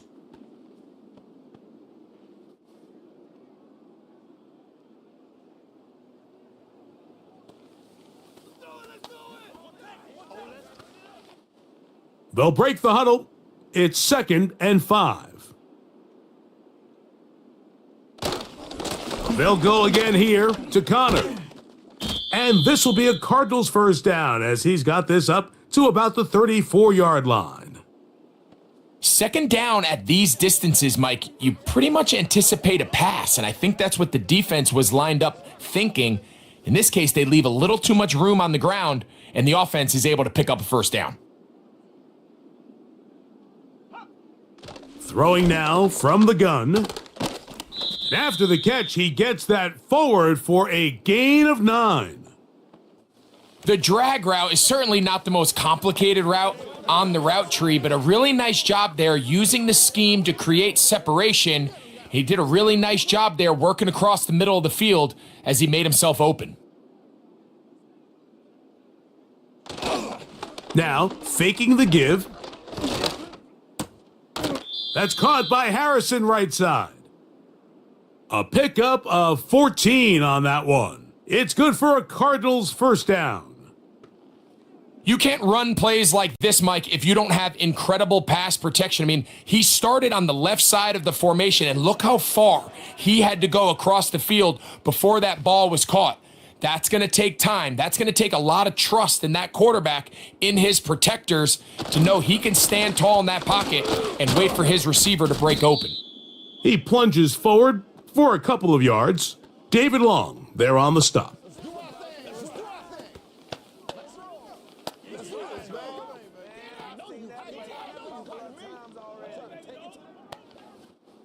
They'll come up on a 2nd down and 8. Blitz coming. He'll throw it. And that's going to be incomplete. Coverage was good that time. The contact jarring the ball loose and forcing third down. Really nice job there by the defense defending the middle of the field. That is the most valuable real estate on the field. They know every single offense is trying to attack the defense between the hashes. So give credit. They took away all the throwing lanes, and that ball falls incomplete. He's got his tight end. That's McBride. And they are in great shape. He's taken down inside the 10. If you want to score points at a high level in the NFL, you have to generate explosive plays. And after that big chunk pass play, they find themselves now down there in the red zone. And this is where you have to finish drives.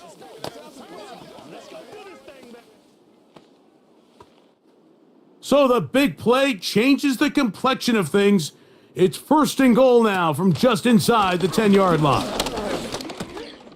This one's going to be taken in over the middle. And he will dive into the end zone. Greg Dortch, touchdown, Arizona.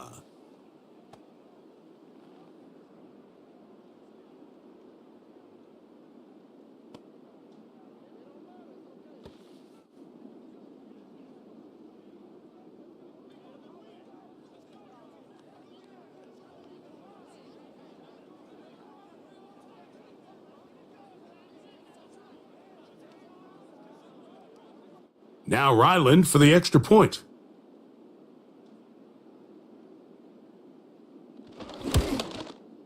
The kick is good. And the Cardinals looking terrific here out of the gate. Already up 21-0.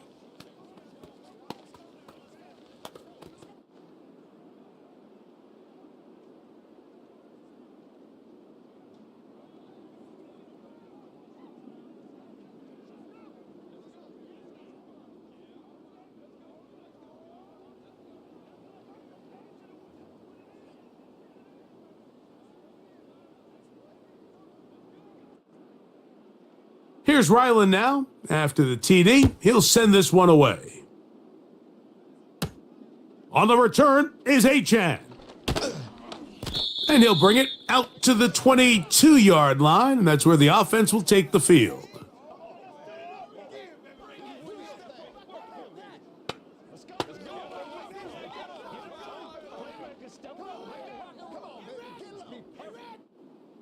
They'll come up here, 1st and 10.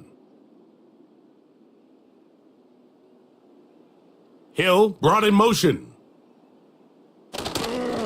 They'll start on the ground with Mostert. Woo! And they'll finally track him down as he takes it up to the 45-yard line. 1 quarter in the books. 21-0 is our score. And we're back to South Florida after this.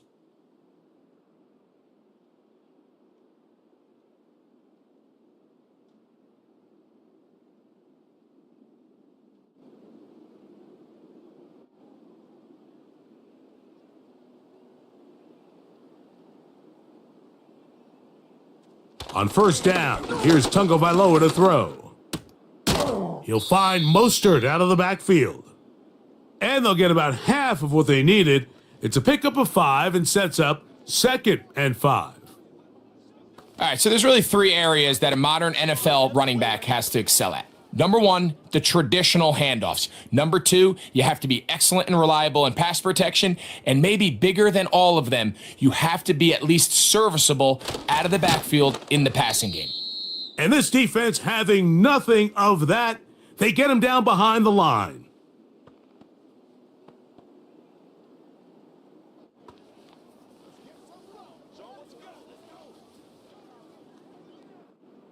Here's 3rd and 7.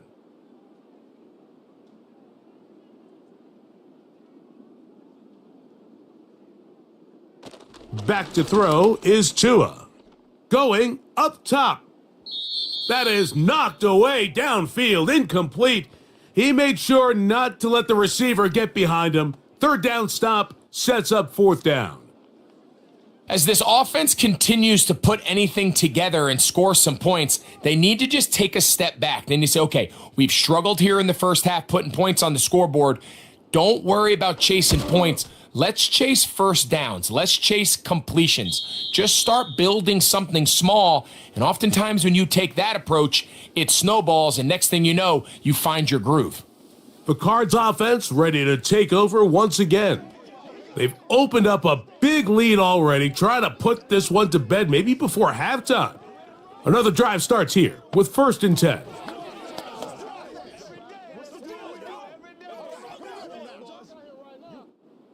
They'll start this one with a 3 tight end look. On 1st down, the drive begins with Connor. He'll bring this up to the 22. Play is made on defense by Jordan Brooks.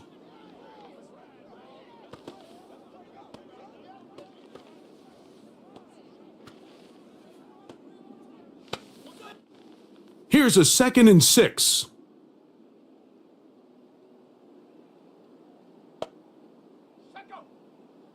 Here comes the blitz as he looks to throw. And he got rid of that one quickly before the receiver even knew what was going on. That's incomplete. Timing and trust, critical elements of this quick passing game. If your target and the quarterback are not on the same page, it winds up being an incompletion and a wasted down. They need to get to the 29 here, facing 3rd down. From the gun, it's Murray. That ball caught. It's Zay Jones. And he's very close to a 1st down, but it doesn't look like he got there. And yes, they're going to mark him a yard short.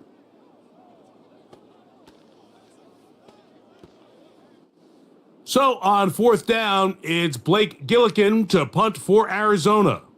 Malik Washington deep for Miami.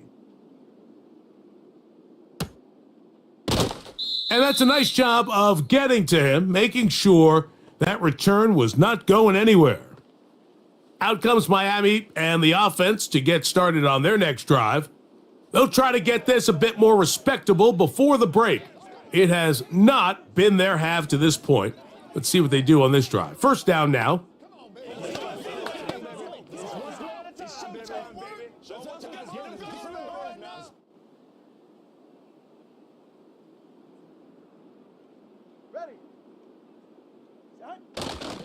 On the ground, it's Mostert to start this drive.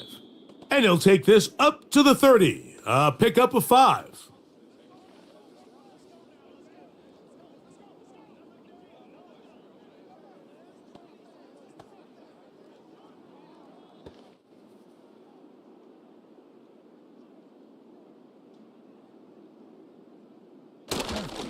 They'll stay on the ground with Mostert.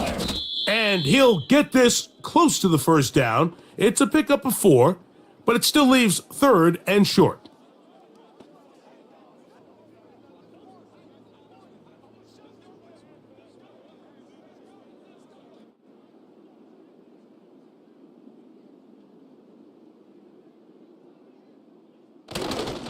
They'll try to run it here with Mostert. He's inside the 35. A big run. They finally get to him and bring him down. Well, I'm not sure you're going to find a better example of just pure speed in the open field than that run right there. I mean, when he got past the first wave, you got the sense that he might just be able to outrun everybody on the field. 1st and 10. In motion, it's Waddle. On play action, it's Tagovailoa. They go sideline, and he stays in bounds. Got the feet down in time. It's a 1st down. It's just so impressive to see how good these guys are, especially the veterans, Mike. They've been out there a long time, a lot of experience. They know exactly where they are on the sideline, not only to secure this catch, but to be able to toe tap and drag that 2nd foot. That's a big... It is brought in the end zone. Jalen Waddle. Touchdown, Miami. Well, after being shut out in the first half, it has to feel good for this offense, Mike, to just get on the board, get something going.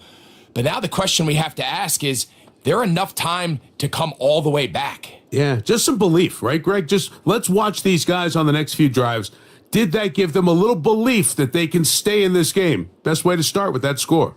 Jason Sanders on for the point after. It's up and through. And the Dolphins get back in it. It is 21-7.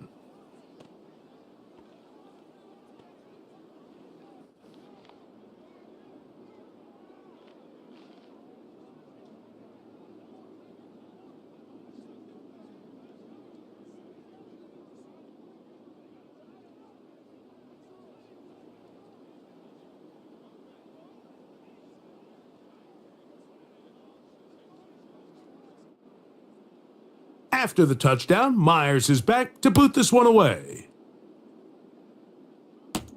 DJ Dallas now to return. And a solid run back there. He'll get this out past the 30-yard line. The Cardinals offense ready to take over once more. The lead is a couple of touchdowns as this drive kicks off 1st and 10.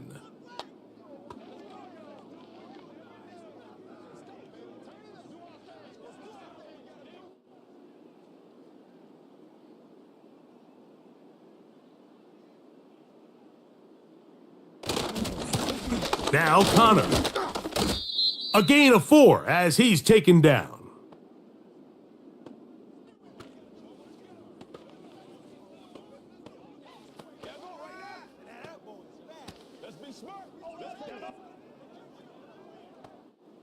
Here's 2nd and 6.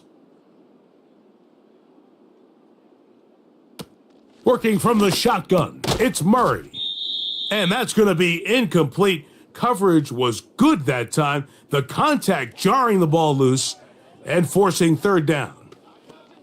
He decides to go with the safe throw and throws it well short of the sticks. And at this level, Mike, you just can't miss layups like that. Here comes 3rd and 6. Out of the gun, it's Murray. And they will continue to go backwards. He's taken down for a sack. The rest of this game is all going to come down to getting stops. You find yourself down pretty big here in the first half.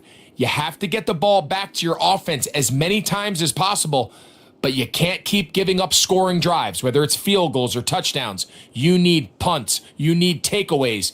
Give your offense a chance to start climbing back.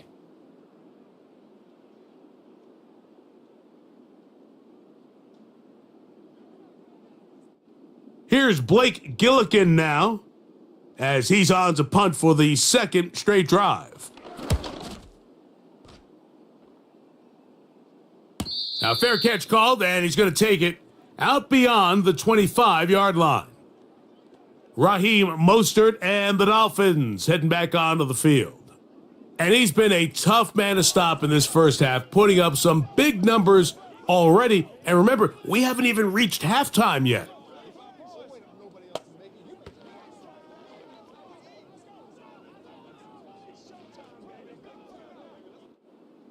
Set to go now on 1st and 10. Tua gives it to Mostert. And he'll be stacked up at the line of scrimmage. No gain on the play. You could just see the frustration on the running back's face as he's getting helped up off the ground, Mike. There was just nowhere to go from the moment he was handed the ball. Give credit to the defense. Great job. We'll try again. It's 2nd and 10. Hill brought in motion. Play action. Tagovailoa. That's complete. It's Waddle. Remember, he had the touchdown catch the last time they had the football. Here, he's got a 1st down. Waddle's able to move the chains, and starting his career, Mike, with 3 consecutive 1,000-yard seasons is impressive. And if Tua Tagovailoa is going to continue to improve as a quarterback, this Miami offense, yes, they have Tyreek Hill, but they need Jalen Waddle. A quick throw here, taken by Odell. And no chance to turn and go. That one good for just a couple.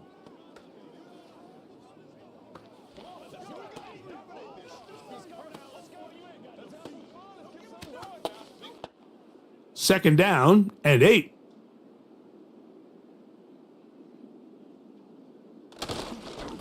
Mostert, a first down and more. And they will finally track him down inside the 40-yard line. This is a combination of footwork and vision, his ability to kind of weave through traffic and understand where the holes were. It's a really nice job working through some bodies and picking up a big gain. From the 39, here's a 1st and 10. Once again, it's Mostert. And just a short gain there, down to the 38.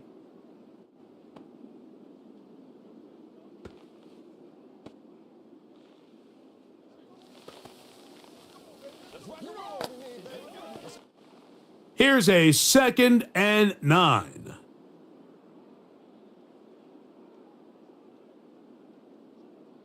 Out of the gun, Tagovailoa.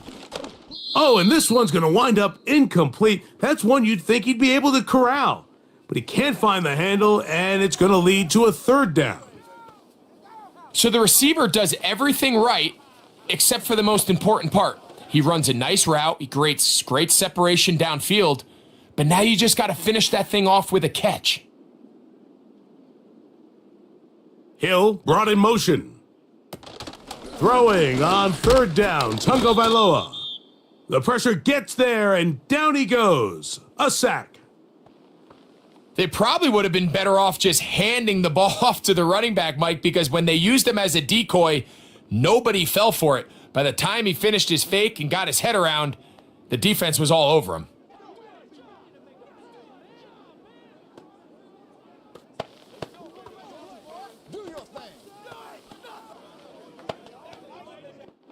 Here's Jake Bailey now, as they'll say no to the long field goal and hope to pin them deep. And this is going to work out for them. Out of bounds, and they'll mark it inside the 10. The Cardinals offense headed back to take over once more. They'll have a long field ahead of them as they start 1st and 10.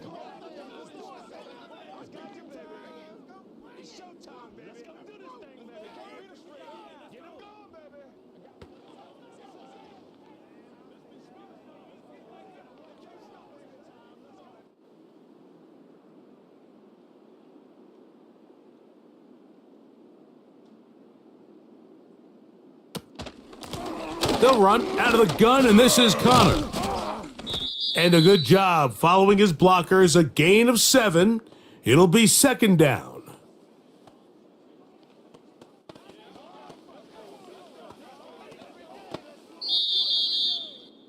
Two minutes remain here in this first half. We'll come back to Miami after this. 2nd down and 3. Working out of the gun, Murray. And a good effort there defensively. It's knocked away and incomplete. There was tight coverage all across the field. I think the quarterback thought he had the arm strength to fit this one into a pretty small window, but the defense wasn't having it. They were all over it, and I think the quarterback actually got away with one there.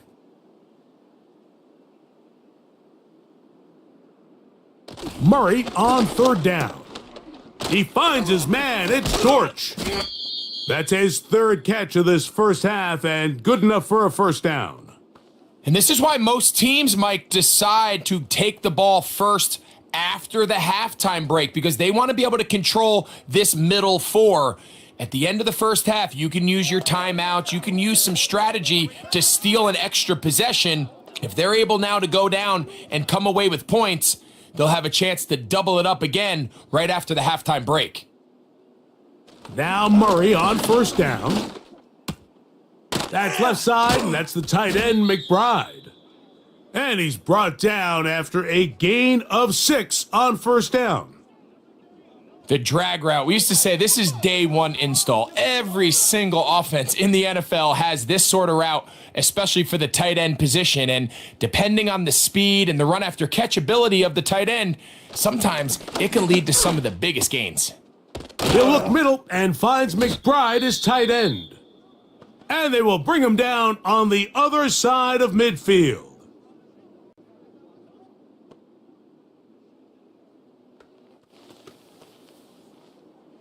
You know what we need, baby.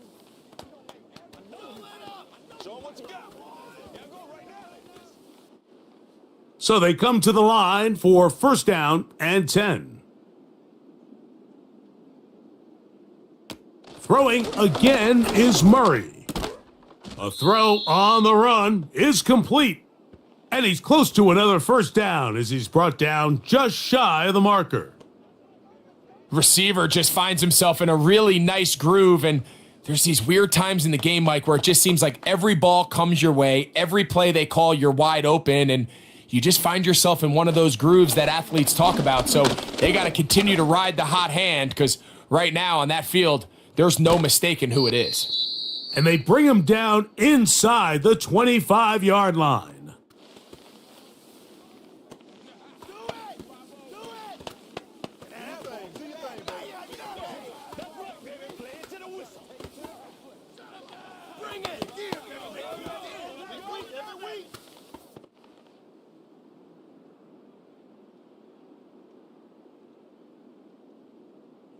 On first down, Murray.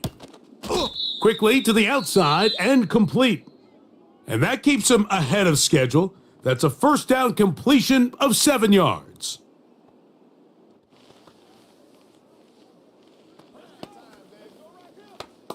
Dig down deep. That's what I'm talking about. Chad Ryland on now for the field goal. This from 34 yards. Ryland's kick is good. And the Cardinals have run out to a 24-7 lead. And that's a really nice boost here before the break. I mean, you work the clock well, you're able to steal some points. The biggest thing is you're able to build a little momentum now going into the locker room at halftime.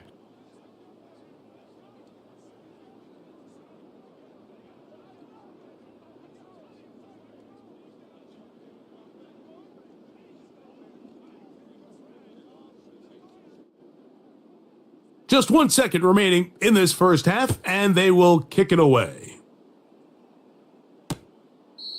This one is fielded in the end zone, but he decides not to bring it out, so they'll take over at the 30-yard line.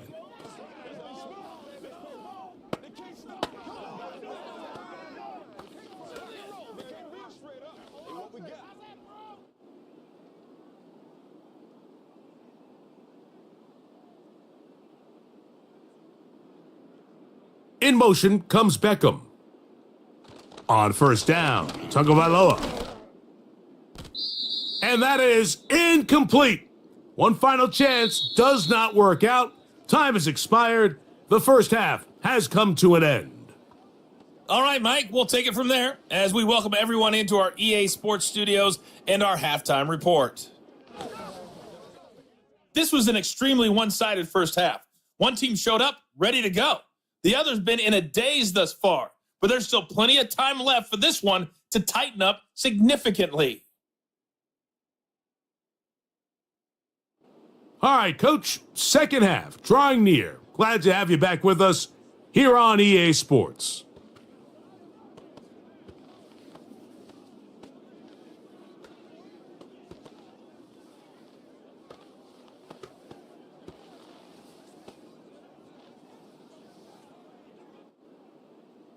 Very one-sided first half of action. Will we get a turnaround? Let's find out. The third quarter is underway. Now an opening past the 30. And this will wind up working out well. He's going to take it up to the 40-yard line. Good return. The visitors' offense getting set to get back to work. As we look back at some of the highlights in this one, you'll see a lot of them, Greg, coming from the passing game. They've done a nice job picking the defense apart. Yeah, and I think that's the right way to say it. It hasn't necessarily been just a bunch of deep shots, a bunch of explosives. It's been more methodical. It's been precise. They've really been all over their execution, and this is about as close to a complete performance as you're going to see from any offense throughout the course of this season. They'll come up 1st and 10 at the 40. From the shotgun, it's Murray. Quick throw, out wide, it's caught. Defense does a nice job here initially using zone coverage to take away the middle of the field. That's the most valuable real estate in football. Quarterback gets off his first read, sees some openings to the sideline, and him and his receiver are able to connect. 2nd down, Murray. Now he'll run it. Well, we've seen time and time again just how dangerous this quarterback can be, Mike, when he decides to tuck it and take off. So that is a great job defensively to rally to the football and hold him to just a short gain. They'll come up to 3rd and 3.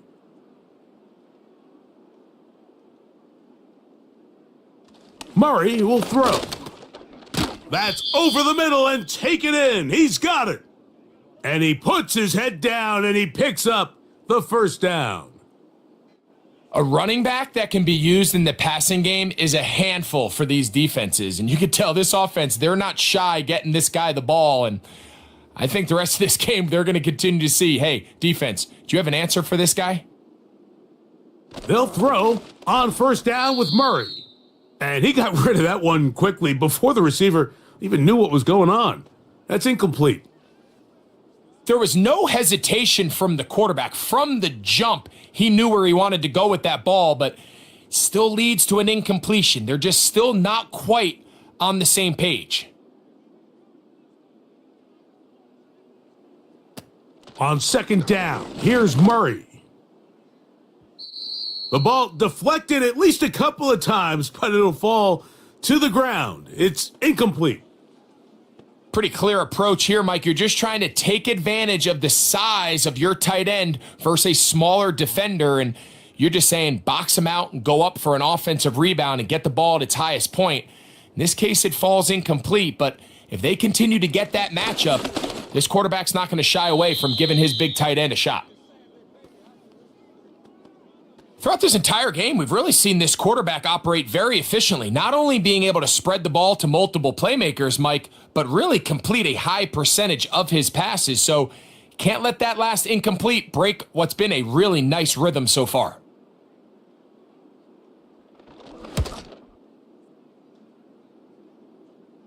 And this one's going to land out of bounds as they'll mark it inside the 20.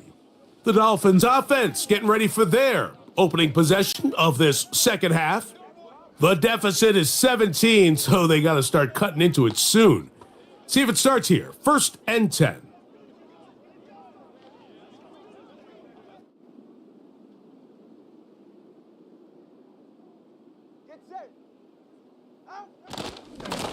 They'll run straight ahead with Mostert. And a good one here. He'll be marked down up past the 25-yard line. And he continues to carry the ball well. Another nice one here. But as they find themselves continuing to trail here in the 2nd half, the opposing team's defense is not really concerned about the run game. They need to find a way to use the pass to get the lead and then go back to this run game to close the game out. Right back to Mostert on 1st down. And good blocking up front, paving the way for a gain of 8 on the ground.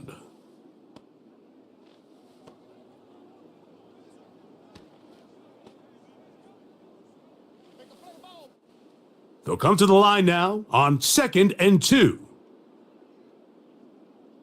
In motion, it's Waddle. A play fake. Now 2 at a throw. And they get to him and finally bring him down. It will go down as a sack. This is where the playmaking ability almost can be a detriment to a running quarterback. They have such confidence in their ability to keep plays alive with their legs that sometimes they hold it just a little bit too long, thinking they can make the next big play. And good job by the defenders tracking him down and took him down for a loss. A gain there of 10 yards. Good for a Dolphins 1st down. Finding yourself down here, multiple scores in the 2nd half. the defense is going to give you some friendly run looks. So don't be afraid to mix it in there. But if you're going to find yourself coming back from this deficit, you're going to have to do it primarily through the air with just a little bit of mix of the run. Now a first down throw for Tua. Off he goes. That play had sack written all over it. So that's a great job by the quarterback, not only escaping the initial pressure, even though he doesn't gain a whole lot, he's able to pick up some positive yards for what looked like a disaster in the start. They'll come up here on 2nd down and 5.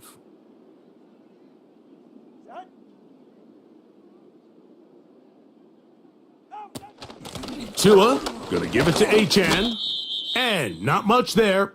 He's back to the original line. No gain on that one. Sometimes there's just nowhere to go, right? We ask these running backs, Mike, to do a lot of work, find space, create something out of nothing. Well, this time, he was able to create nothing out of nothing. 3rd and 5.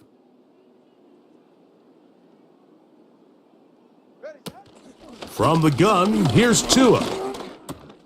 He's got his man. It's Hill. And he'll be taken down, but they are in business inside the 30-yard line. Whatever they've talked about in the locker room at the halftime break seems to have worked. They've come out with a new established energy. You could see it when they took the field. Now this offense seems to be building on it because with that chunk play, just a little bit of rhythm that they can build off of. They got a long way to go to get back into this game, but so far off to a good start. They'll motion the tight end, Smith. Off play action, it's Tua. To the end zone, it's intercepted. That's the safety, Jalen Thompson. And the Cardinals are going to take over at their own 13-yard line. So much of that play comes down to the defender's positioning. Being able to get himself to a spot, to get his hands on the ball, and a chance at that pick. Mike, when that ball was thrown, me and you are sitting here saying, that's a touchdown. And instead, they force a turnover, and now their offense is back on the field. The visitors' offense ready to come back out for this next possession. This will begin at their own 13-yard line. So work to do starting with this 1st and 10.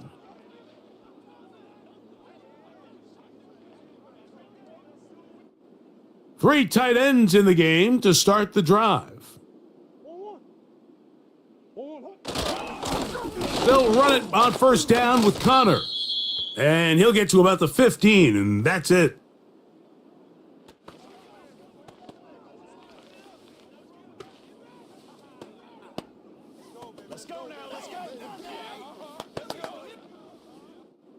Here's 2nd and 9.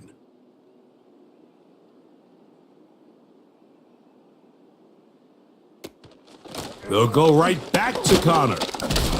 And it'll be a pickup of 3. So 3rd down, forthcoming.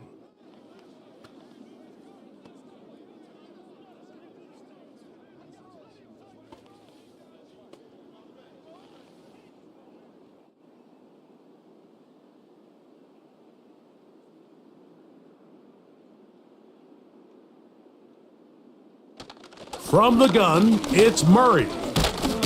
And he will not get back to the line of scrimmage. That's going to go down as a sack and a loss of a couple. You could tell the quarterback has built a lot of confidence in his ability to make plays today with his feet. The defense has had a hard time keeping him in check, and this time, much better job in pursuit. Even though he was able to get outside the pocket, they were able to chase him down and bring him down for a sack. The Cardinals lining up for a punt as he'll hit this from just outside of his own goal line.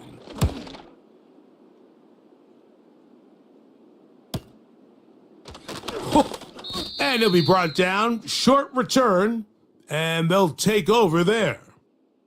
Now, Tua and the Miami offense head out for their next possession. And he has had all sorts of trouble in this one. Your quarterback has to take care of the ball, and he has not. Turning it over in the air, turning it over as a fumbler. You just cannot win football games in this league when the quarterback's giving the defense the ball, and that's what he's done in this one.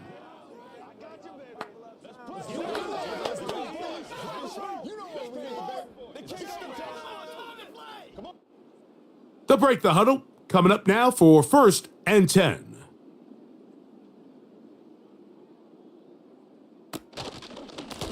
They'll run right here with Mostert. He'll burrow his way forward for a couple. Kaiser White able to make the tackle.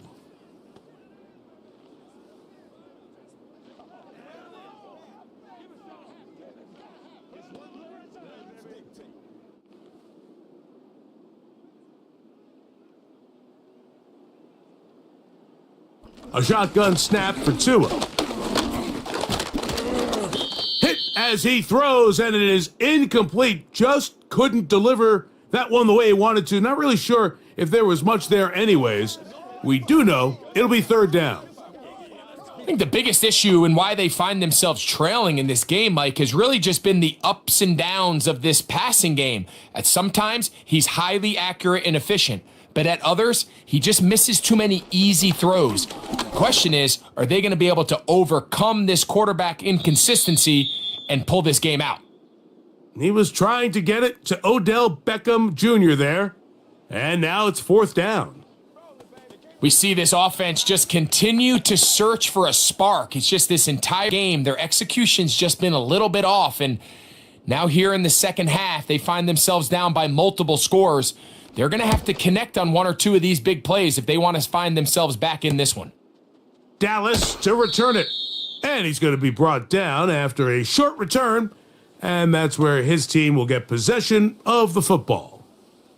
The visitors' offense getting their final instructions before heading back onto the field.